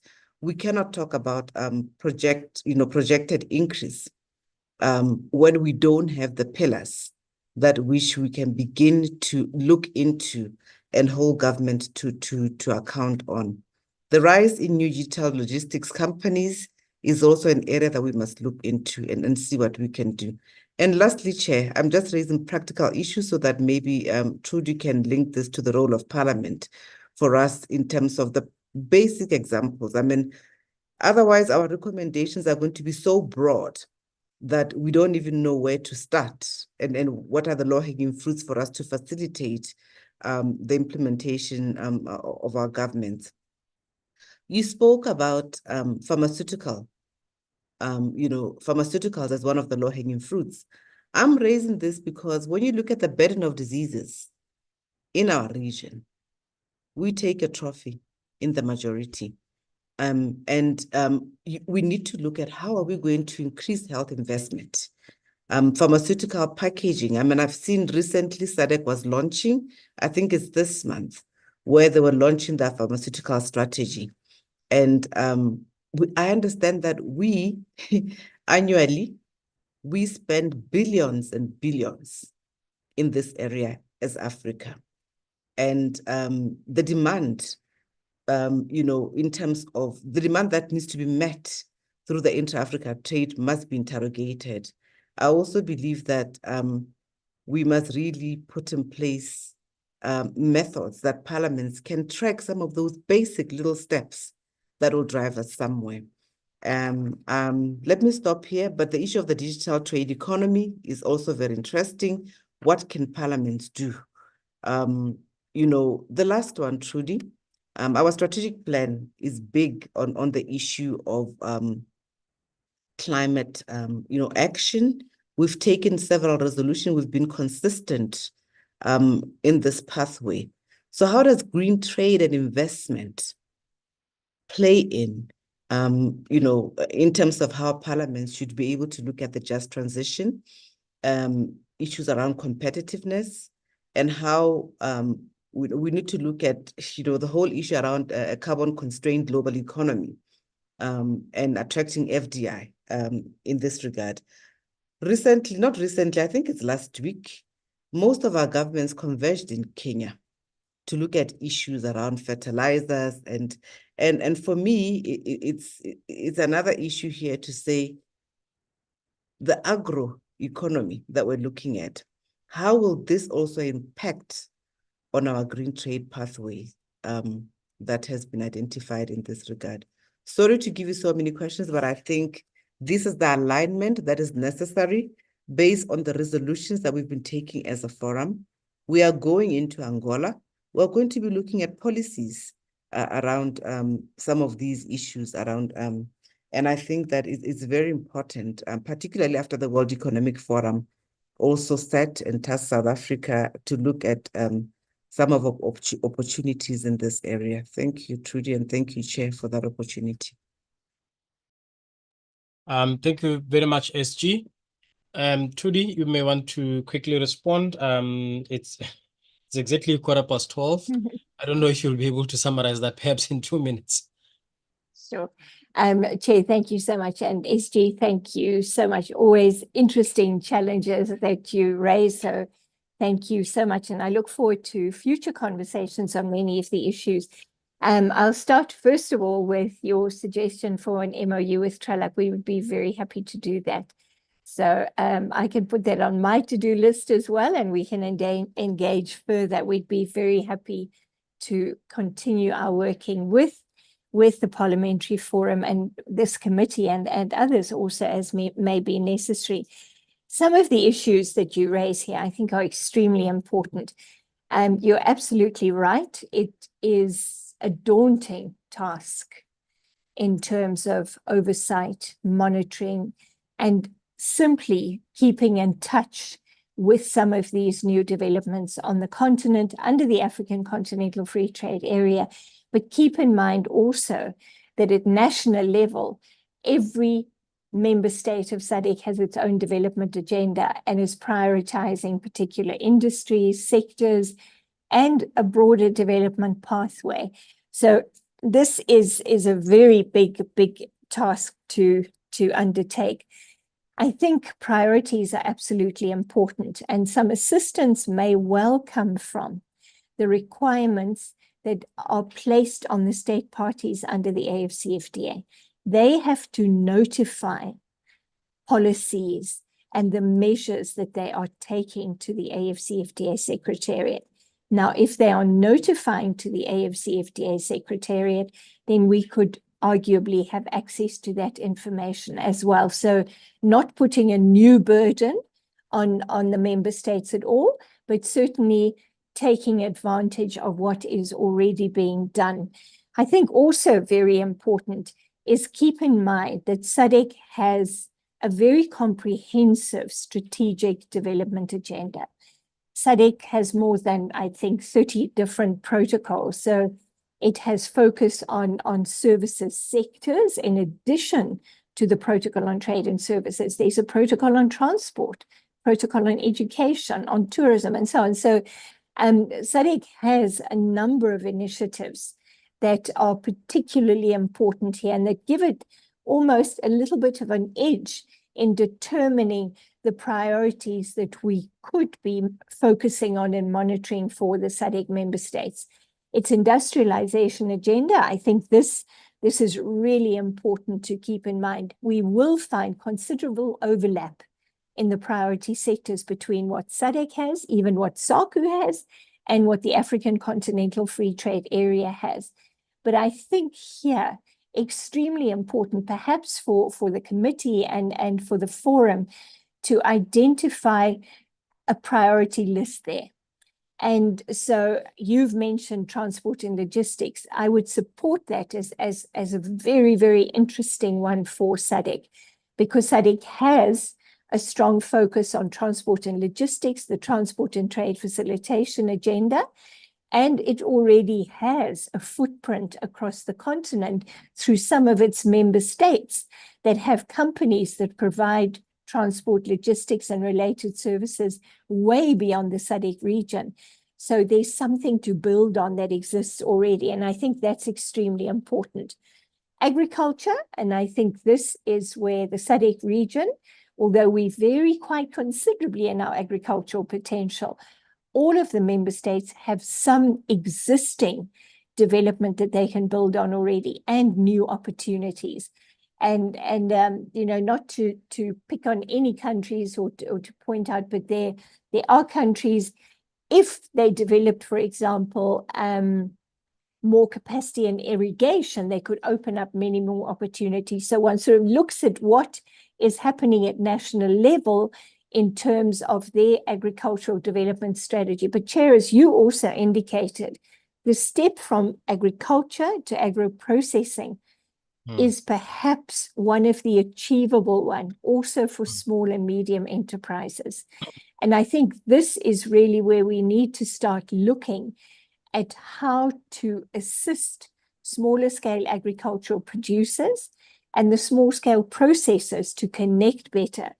Now, there is an initiative under the AFCFTA, and we haven't had time to talk about that here, about state trading companies. And honorable members, if you think back with me, some years ago, we used to have cooperatives in many agricultural sectors where they played an aggregation role. So small-scale producers could sell their produce to the cooperative, which actually acted as a marketing channel. Now, there is some discussion about similar activities and roles in the state trading companies. So I would certainly follow up on that one and see how we could best leverage this to advantage the SMEs across the SADC region at national level, but also across border. I think that could be really important. And this is where, and SG, you're right, very important discussion about agricultural development, food security issues, fertilizer, and so on. And this is an area where we've seen considerable change literally in the last 2-3 years. For example, with the war in Ukraine, where Ukraine and Russia, which are significant producers of fertilizer, there have been disruptions in supply chains. But we've seen a lot of sourcing of fertilizer, for example, from Morocco. But there's also fertilizer production capacity in the Southern African region. So this is an area where there are definitely opportunities. We have to, I think, when we take a look at trade, transport, cross-border value chains and business linkages, think about green transport and trade facilitation. There are some initiatives to have green corridors. So if we take a look at transport costs, and road transport, probably the most inefficient way to transport goods. But on the continent, we actually don't have many alternatives. So most goods are transported by road. How can we make our corridors green? And this links to the trade facilitation agenda because, of course, time at the border is not green. But we need a range of other initiatives which will assist us to develop more green ways of transporting our goods, of processing goods, and really promoting more efficiency through our value chains. Because if we have green corridors, we're also impacting production as we source inputs that are transported across our borders to their production facilities. So we start to see the linkages across the economy, but also linkages across the continent. through investment, production, processing, transport, trade, and so on.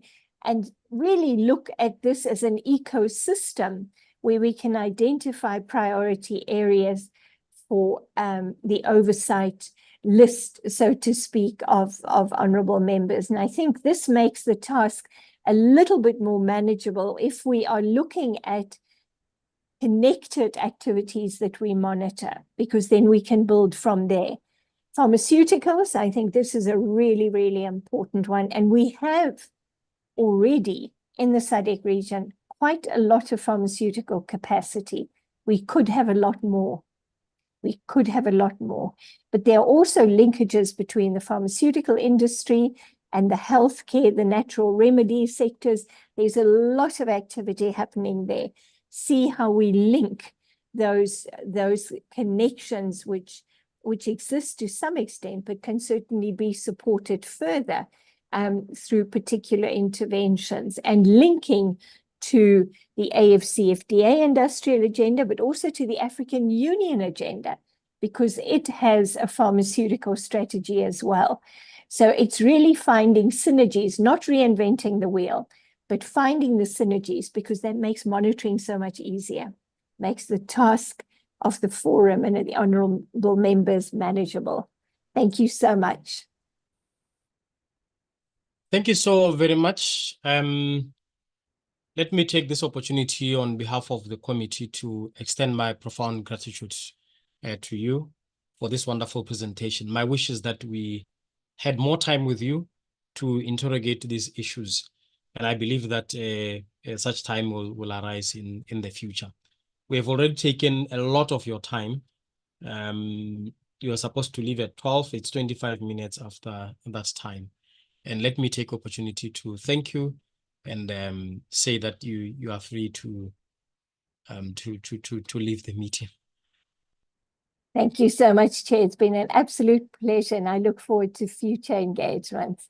Thank you so much. Thank and you. all Thank the you. best to the honorable members. Thank you. Thank you so much. Honorable members, I think we can still, just finally decide on which aspects to maybe react to in terms of guiding the process of the resolution. And I think that the issue of the MOU is something that we would all agree with. Remember that we have also talked about a working group to look at the competition model law by UNCATD. As we know that key to trade really is fair competition in doing business, and that it's important that we also scrutinize this model law, but also perhaps to even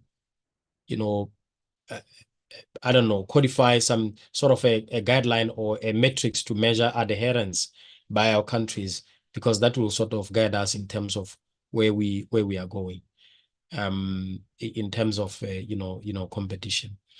But also, most importantly, which was raised by both the SG and the presenter, is the low-hanging fruits when it comes to the larger implementation of all the instruments, regional instruments, starting with the African Continental Free Trade Area, with its protocols, the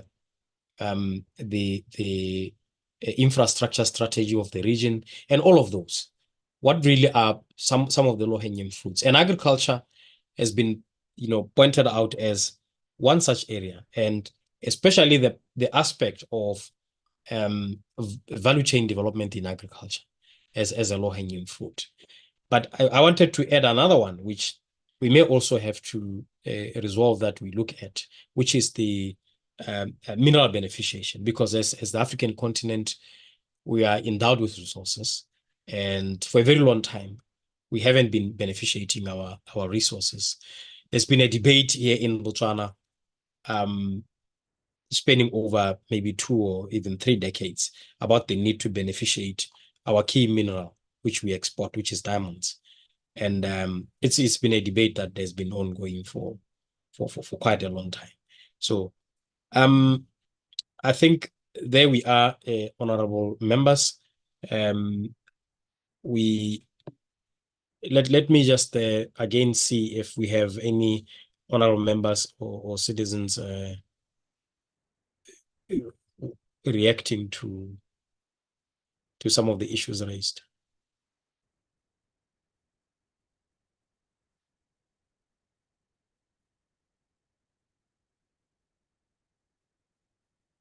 I don't see hands. I don't know if the SG has any reaction.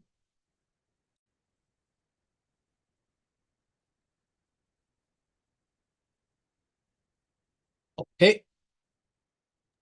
Can I Chair, take? Yeah. Yeah. I do not have any further reactions. Okay. Thanks.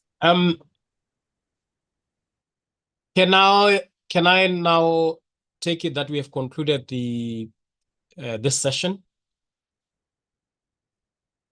and then maybe move to the conclusion of the meeting, just to check if we have any other business before I do my closing remarks. But I'll also need to be advised on, I saw there was an aspect on elections. I don't know when that item will come in. Secretariat, would you advise on that? Yes, Honorable Chair. This is Mr. Mans again. We expect that once you are done with your concluding remarks on these substantive, agenda items for the meeting, then that's when we jump onto the elections for the chairperson and the vice chairperson. So you wish to guide in terms of whether we are proceeding now, immediately after you make your concluding remarks, or what would be an appropriate time? Thank you, Chair. Okay, I don't know what do you advise I do? Do we maybe I'll do the closing. I'll do the closing, and so we go to the elections, then I do the closing, and then hand over to the incoming chair to maybe say a word or two, and then we can close the meeting. How is that? That we now proceed to the elections. Yeah, we can proceed straight to the elections. Okay. So at the end of it all, you as the outgoing chair, you speak, then you hand it over to the incoming chair to make the remarks, and also he or she will be the one closing the meeting thereafter. Yeah. Okay. That's fine. We can go to the elections. I don't know if the secretariat will lead in that aspect. Just to quickly brief the members that who qualifies, who doesn't qualify, the nominations, but also emphasis that we need to be mindful of the gender representation. But most importantly, also sometimes even look at the we look at these Lusophone, Anglophone, and the French-speaking Francophone, if I may put it that way, just so that there is diverse representation. Over to you, Secretariat, to brief us on that, and then also maybe to conduct the elections. Thank you so much, Honorable Chairperson and the honorable members. Before we go to the election process, as indicated on the program, there's an announcement, Chair, that is after the session has been concluded, we honorable members are required to complete an evaluation form. I'm sure the ICT team has already circulated the evaluation form to honorable members. We may wish to check. So we need to submit our input on the evaluation, our assessment. So honorable members, I think we should take note and check your emails, and so that at least you attend to that before you leave the meeting completely. That's the announcement that we had from Secretariat. That being the case, Honorable Chair, we'll share the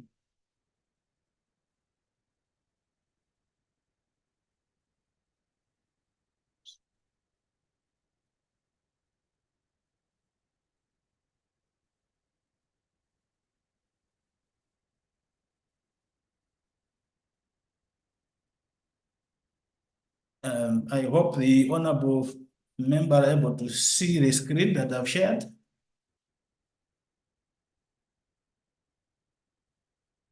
Can I have a confirmation, Honorable Chair, whether you are seeing the screen? Yeah, the screen is visible. Oh, thank you so much.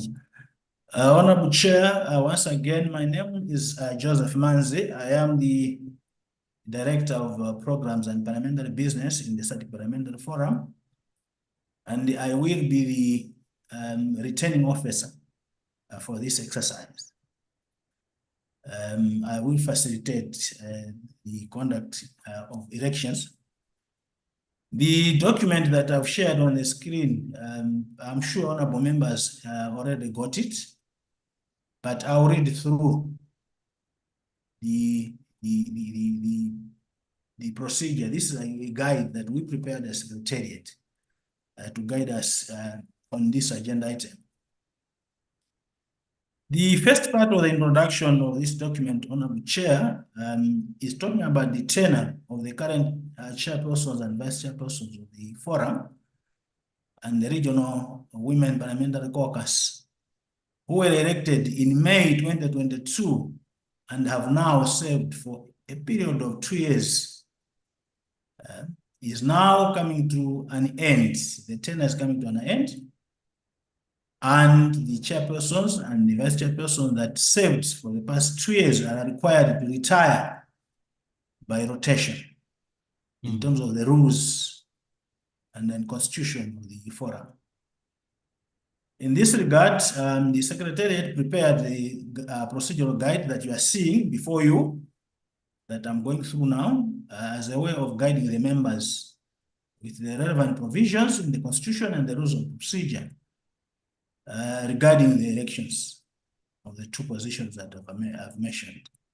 And secondly, in terms of the eligibility of the member parliaments for the two positions, as you already hinted, Honorable Chair, on your remarks.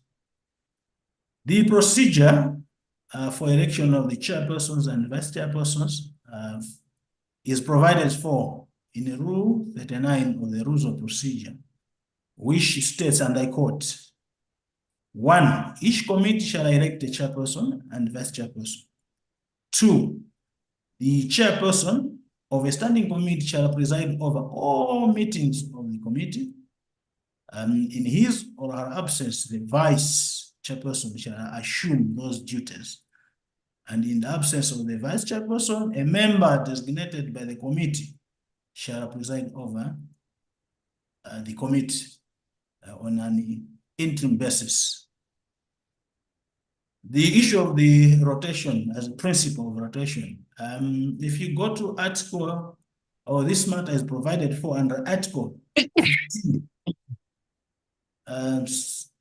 subsection 2 of the constitution of the forum, it provides for the principle of rotation in the election of the chairperson and vice chairperson of the standing committee. And it states as follows, and I quote, members of the standing committees holding the position of the chairperson or vice chairperson shall retire by rotation, meaning that a member parliament with the members serving in the positions of the chairperson or a vice chairperson of a standing committee shall not be eligible for re-election for the position in the immediate subsequent term. For the RWPC, Article 16, 2 of the Constitution of the Forum states, and I quote, the chairperson and the vice chairperson of the RWPC shall be elected from amongst the chairpersons of the National Women's Parliamentary Caucus on a rotational basis. Again, the same principle is also buttressed in Rule 19, sub-rule number 3 of the Rules of Procedure. Furthermore, Rule number 43, 2F of the Rules of Procedure, which govern the position of SADC PF President and Vice President, is also applicable to standing committees and the RWPC by practice. Consequently, a national parliament that has previously held the position of the committee chairperson cannot be re-elected the position until the rotation cycle is completed. Similarly, the national parliament that has previously held the vice president chairperson position for a standing committee is ineligible for election to that position until the rotation cycle is completed. The principle of gender principle. Rule number 38, rule number 5 of the Rules of Procedure provides for gender balance in the election of chairperson and vice chairperson of the standing committees. And it reads as follows. As far as it is practically possible, gender consideration shall be taken into account when deciding chairpersonship of the committee, in as far as it is practically possible. Where the chairperson of a committee is a woman, the vice chairperson shall be a man, and vice versa. Now I'm going to the procedure that we're going to follow now as we are conducting the elections. The procedure for nomination of the candidates for the position of the chairperson and vice chairperson is as follows. Number 1, the returning officer, who is me in this case, will invite nomination for each of the 2 positions, and each nomination must be seconded. Each nominee may be given up to 3 minutes to present their manifesto before the election. So briefly, once a candidate has been nominated and seconded, he may be given an opportunity just to sell out himself or herself in terms of what he or she thinks that she's going to do as a leader of the committee. If there is only 1 nomination received, that candidate shall be duly declared elected for the position.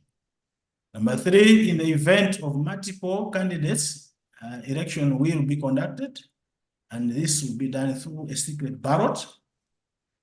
Each member will be eligible for 1 vote. The rest of the voting procedure, the ones I'm explaining. So since we are meeting as the virtually for this, when I go through the election procedure that I'm doing, and when time comes that we receive nominations more than 1 for a position, I will ask my colleague from the ICT to explain in terms of how the voting procedure electronically is going to be conducted. That is about bullet number 3. To ensure gender balance, if the chairperson of the committee is a woman, the vice chair shall be a woman, as I already cited the relevant rule above there. Upon the announcement of the duly elected vice chairperson, he or she will have an opportunity to deliver his or her acceptance speech. So in this case, I think both the chair and especially the vice chair and the chair will have an opportunity to express their, acceptance speech.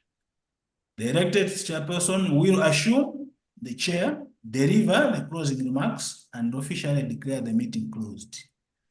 Which as I did mention that after the election, the outgoing chair will make the remarks, then hand over to the incoming chair to make the remarks, and then officially close the meeting for today. The aspect of eligibility and ineligibility, honorable members, I think that's where we're going. So for TIF,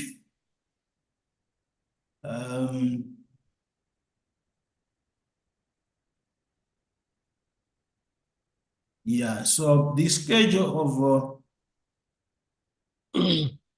for TIF is the one you are seeing, honorable members. One, it gives in terms of which parliament or which members from which parliament have held the positions before. And then from there, according to the rotation rule principle, the members or the member parliaments that are eligible for TIF for this election now, we have Angola, DRC, Madagascar, Mauritius, Namibia, and South Africa. That is on the position of the chairperson.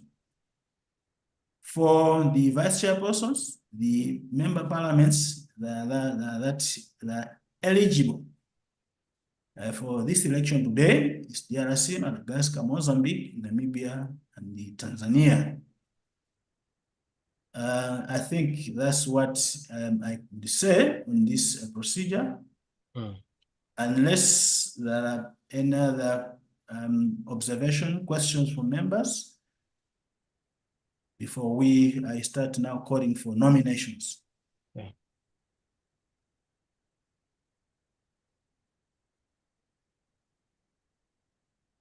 If there's no comment, observations, perhaps now is the time that I would wish to call for nominations from the members that are eligible for voting today.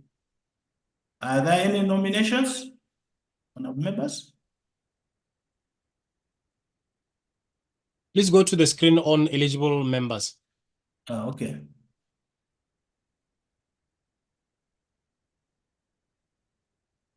There we are. For the chairperson of Angola, DRC, Madagascar, Mauritius, Namibia, and South Africa.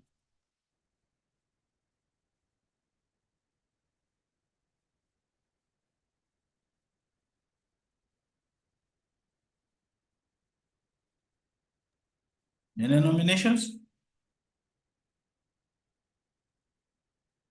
for the position of the chairperson?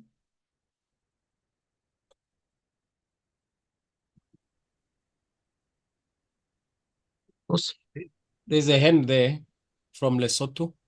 Okay, I didn't see it. I think because I'm sharing this. Lesotho, yes. Thank you, Honorable Chair.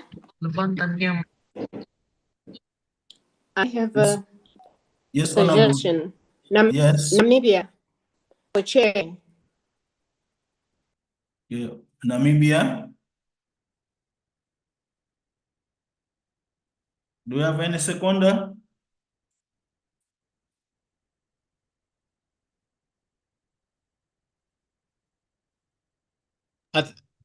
Chair, sorry, presiding officer, returning officer. Yes. I think it's also important to ask the member who is nominated whether they accepted the nomination. Then we can go to the secondment, or I don't know how it works. But I think it's important to establish acceptance of nomination. Okay. Yes. No, thanks so much, Honorable Chair. That's a good observation and procedure. Yes, I hope Namibia is in attendance. You have been nominated for the position of the chairperson, Namibia. Can we have a reaction?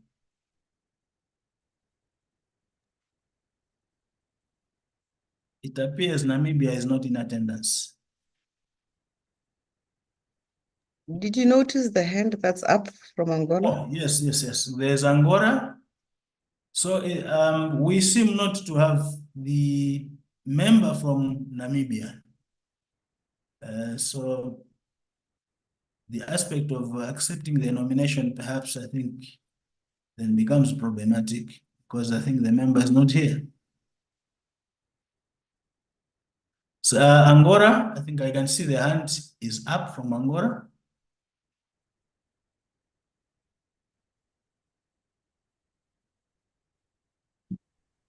Bom dia a todos, mais uma vez, muito obrigado. Hoje já boa tarde aí na África do Sul.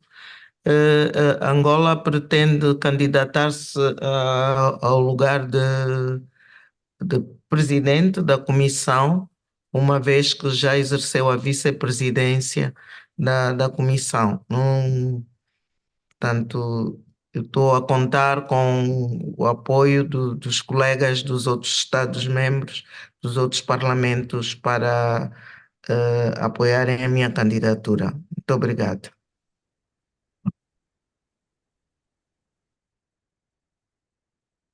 So the honorable member is suggesting that a member from Angola.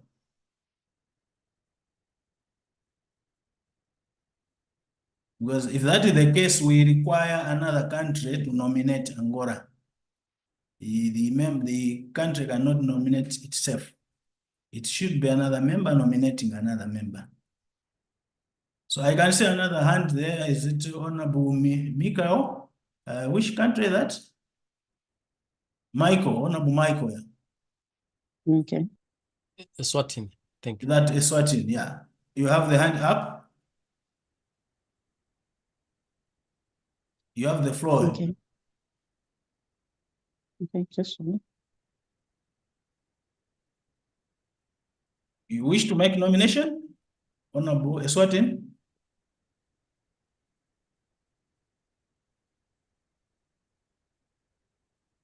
That's where we have the connectivity challenge. I think perhaps this is still continuing with Eswatini.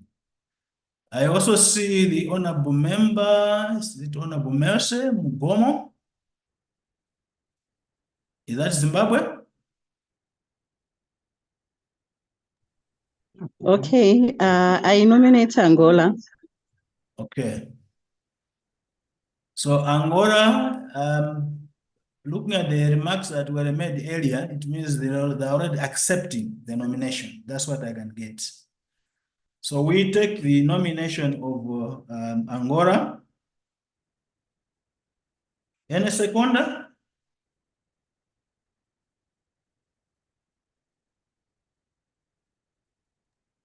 I second the nomination. Is this Botswana. Botswana? Okay. So, honorable members, the nomination for Angola has been duly seconded. So it means Angola has been accepted to contest for this election because Angola has been duly nominated and seconded as required by the procedures. Do we have further nominations, honorable members?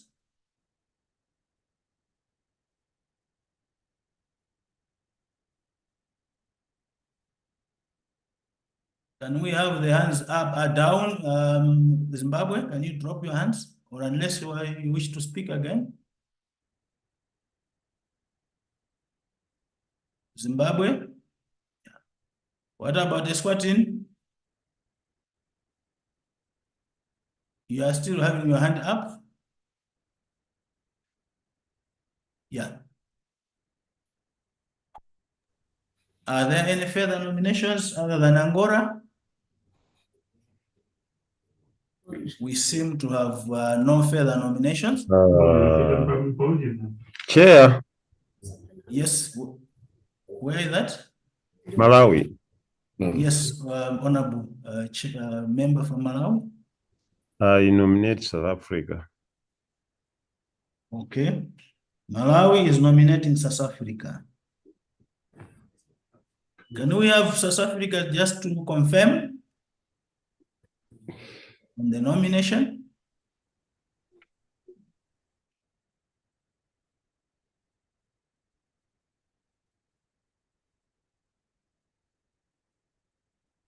So we are in the same trap that we had with Namibia. We seem not to have any confirmation. So in that case, I may conclude that we only have one nomination that has been duly nominated and seconded. Such being the case, honorable members, in line with the rule number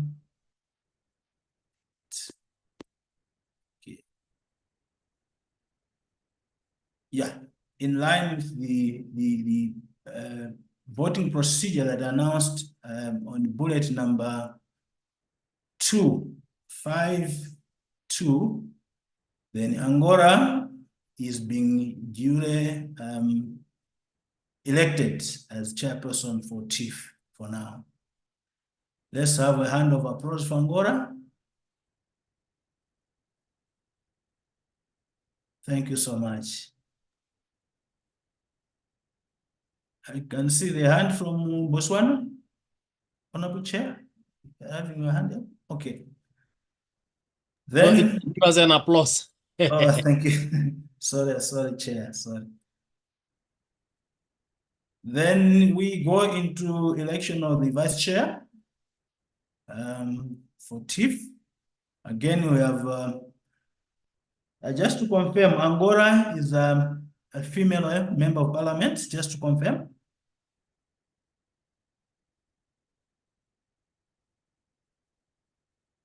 My records as returning officer is showing that Angora is a female member of parliament.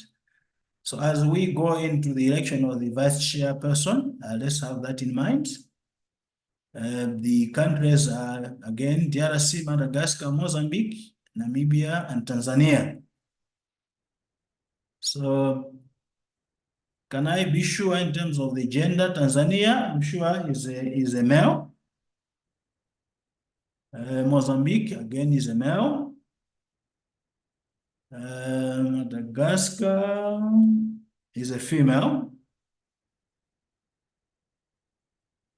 DRC, we don't have a member yet. I think they were in elections, but there's no member. So what I'm having is the Tanzania male, Mozambique male. From Namibia, I'm also getting information that the member who was there resigned and they have not replaced the member.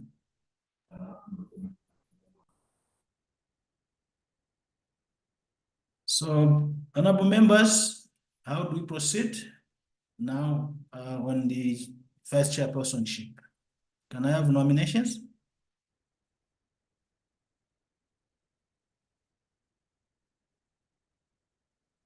Yes, Honorable Eswatini. Your Excellency, I nominate Madagascar. Okay. Yes. Madagascar, do we have the member here from Madagascar? And she's a female, unfortunately. So on the principle of gender rotation, if the Angora is the chairperson elected from Angora is a female, unless we want to not respect the gender principle, because it's a constitutional matter as well. Then Madagascar has a female member.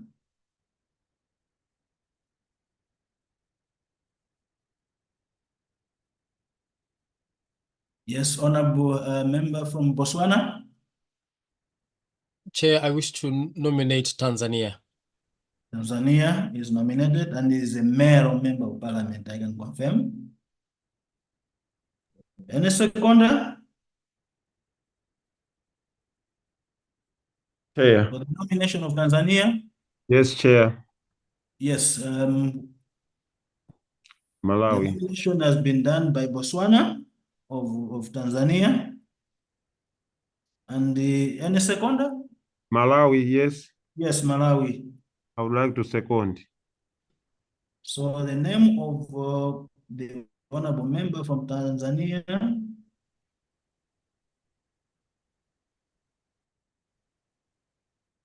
is nominated and seconded.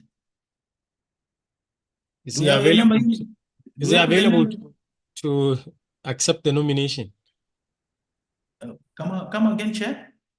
I was asking if he's here to accept Yes. the nomination. I was going there, Honorable Chair, that the honorable member from Tanzania, I hope we are having you here in the meeting.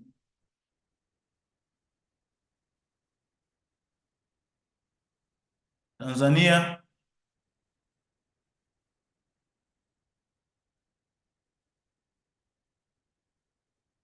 You seem not to have Tanzania here. So how do you proceed, honorable members?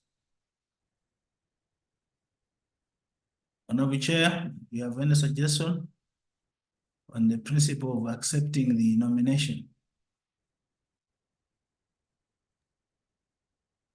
Can we elect a member in absentia without accepting the nomination?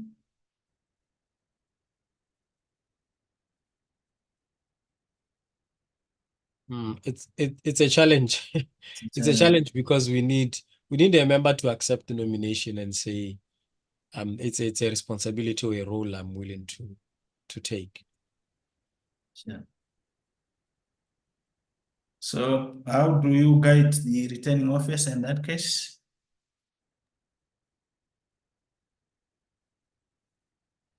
Do we confirm that we don't have Tanzania in the meeting?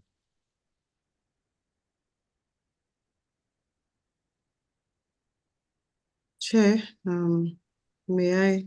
Yes, Honorable, Her Excellency, the SG. Okay.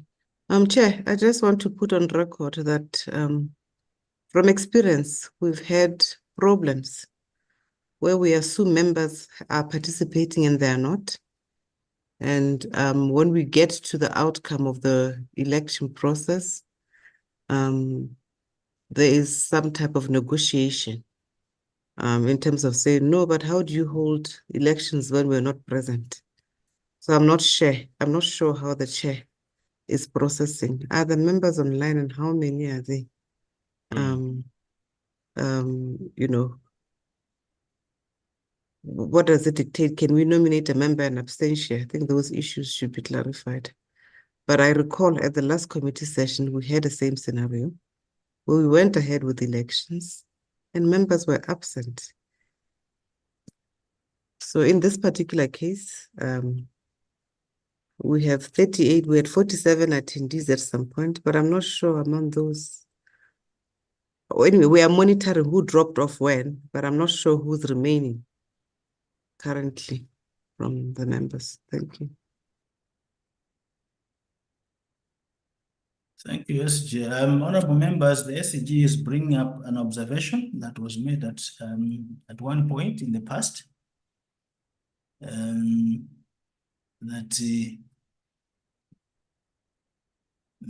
some of the members were nominated in absentia. I think the very same observation Honorable Chair also making, that we need to have a confirmation from the member who has been nominated.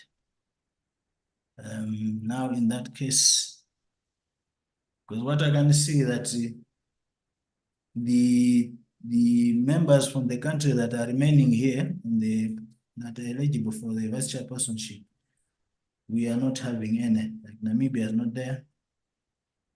Now Tanzania is not there. I find that the Madagascar also has a lady MP.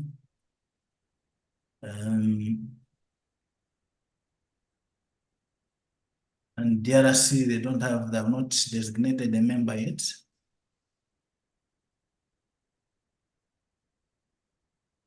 At least for Angola, we have Angola attending the meeting. So it's a concern that some members may have joined and have left the meeting.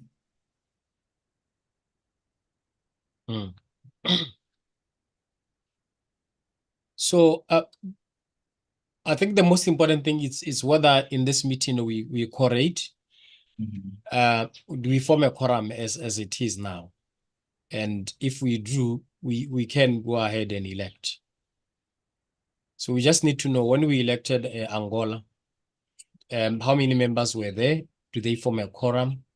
Would they proceed? And if that's the case, we will proceed with the election the vice chairperson. Can someone from the secretariat just quickly maybe tell us if you quorate?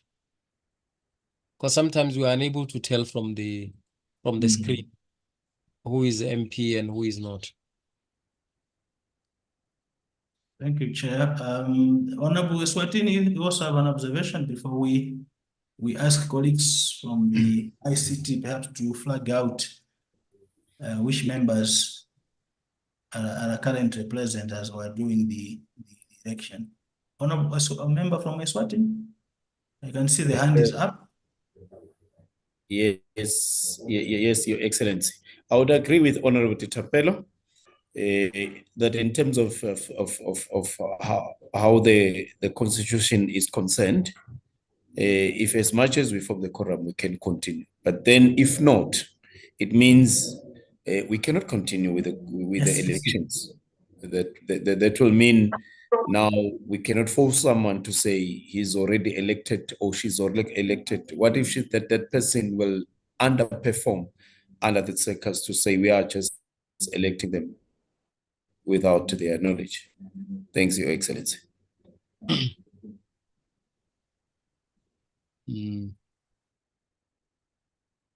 Yeah, can someone help from A the quick secretariat? a quick procedure. Angola, is Angola present? Can the member indicate? Let's do a roll call. Angola.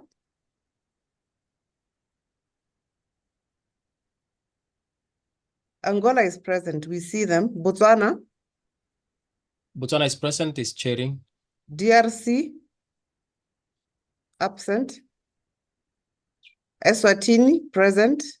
Lesotho.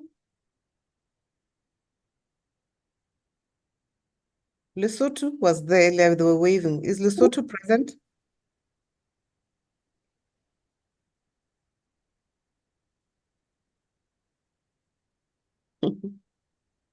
Lesotho dropped off. Madagascar, is Madagascar still there? SG, they dropped off as well. They were in. Okay, Lesotho, Madagascar. Thank you, Paulina. Is Malawi in? Yes.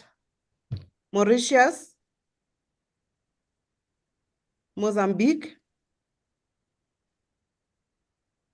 I will assume that silence means absent. Namibia? Seychelles? South Africa? United Republic? Huh? SG, Seychelles was also there. Dropped No, off. they're absent. Now we're doing a roll call. Oh, okay. Yes. I hope you are noting the absenteeism now. Let me start for you. Angola? Help me, Paulina. Present. Yes, Botswana? Botswana had indicated we are here. Yes, the DRC? Absent.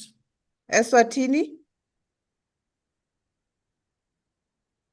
Present. The member has just been talking. Was it not Eswatini? Eswatini? Present. I'm present, madam. Yes. Lesotho? Lesotho? Absent.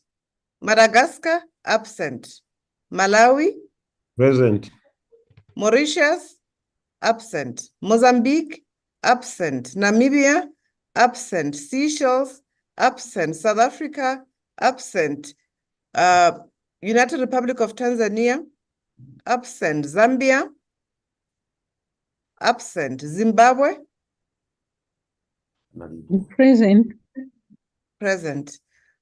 Mr. Manzi, kindly let us know how many members we have and if we do indeed form a quorum. Hello, Honorable. Hi, I've just been cut off.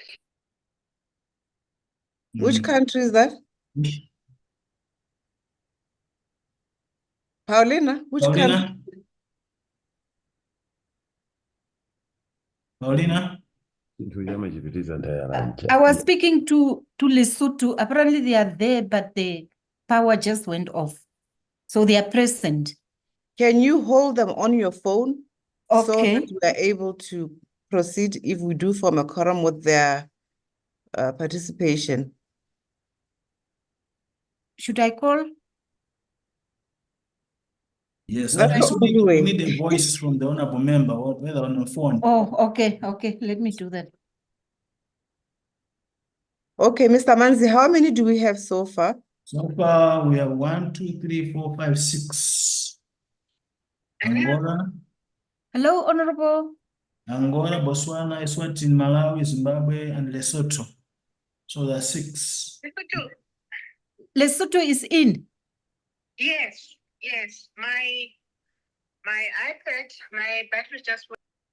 It's okay, honorable member. We are facilitating you to be present. So Do we there are form a 6. quorum, Mr. Manzi? There are 6 so far: Angola, Botswana, Eswatini, Malawi, Zimbabwe, Lesotho. 6 that we have. What Mr. about Manzi, I've asked a Tanzania? question. Yes. Do we form a quorum? Because the following question then dictates, do we have a quorum to proceed with elections? No, in this case, no, the quorum is not present. Therefore, returning officer, elections can only proceed with a quorum. So otherwise, the quorum should be about 8 MPs, 8 countries. Simple majority, 8. So we are falling short of 2. We cannot fall short. We shall then, at this instance, Chair, we defer elections to the next possible opportunity for the committee.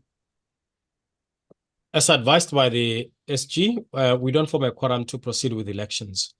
So I wish to go to my closing remarks.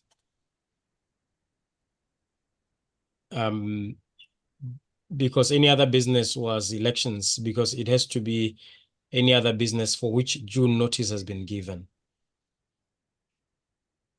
So I'd like to go to my closing remarks. Honorable Chairperson, before you proceed. Yes. Honorable from Eswatini, your hand is up. I don't know if you are the one who is...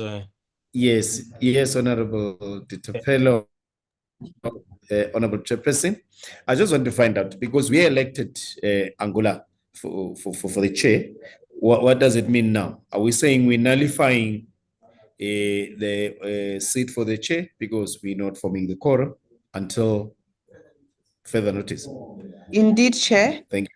The election of Angola cannot stand in the face of no quorum. Thank you.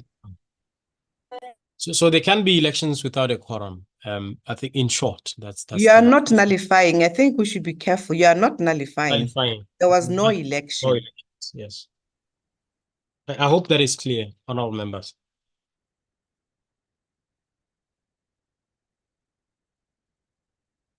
Let me just go straight into my closing remarks. Honorable members, it's unfortunate that we lost the quorum along the way.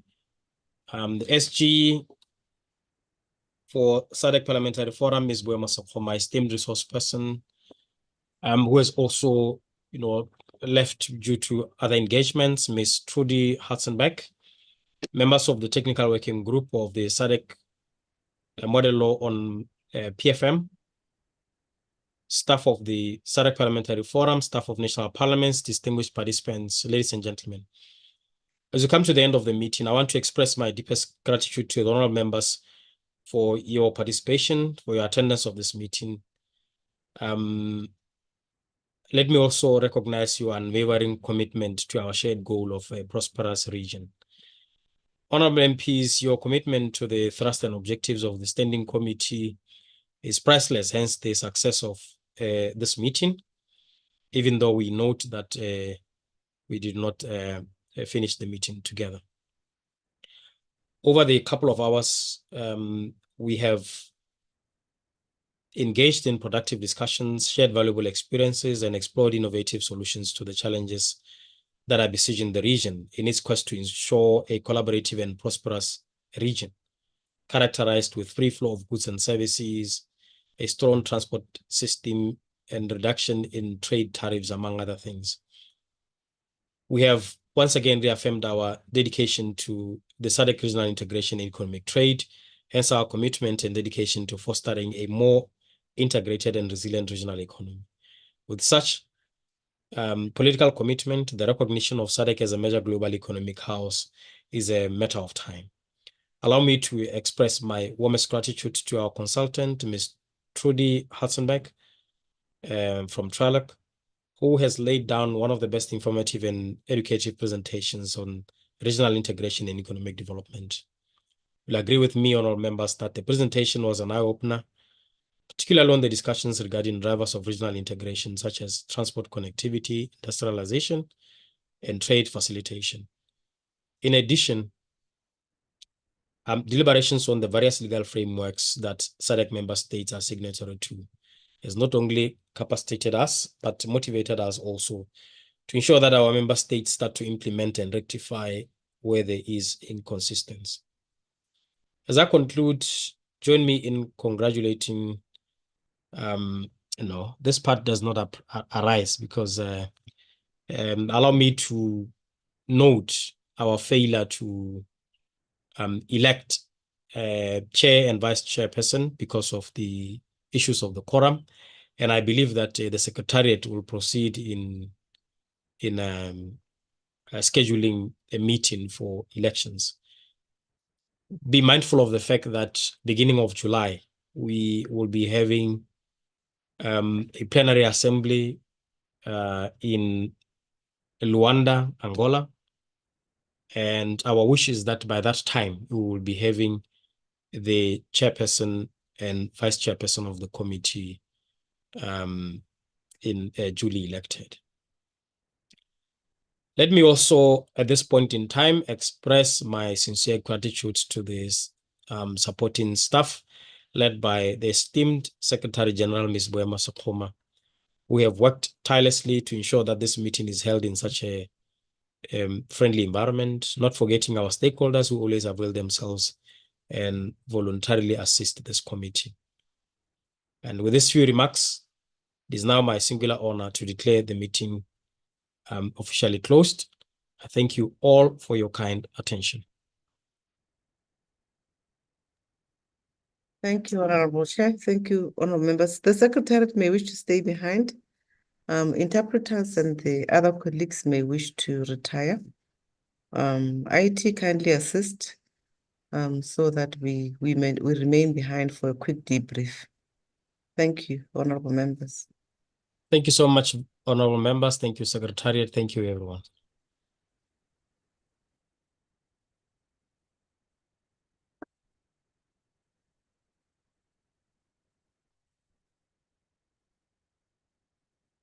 Okay.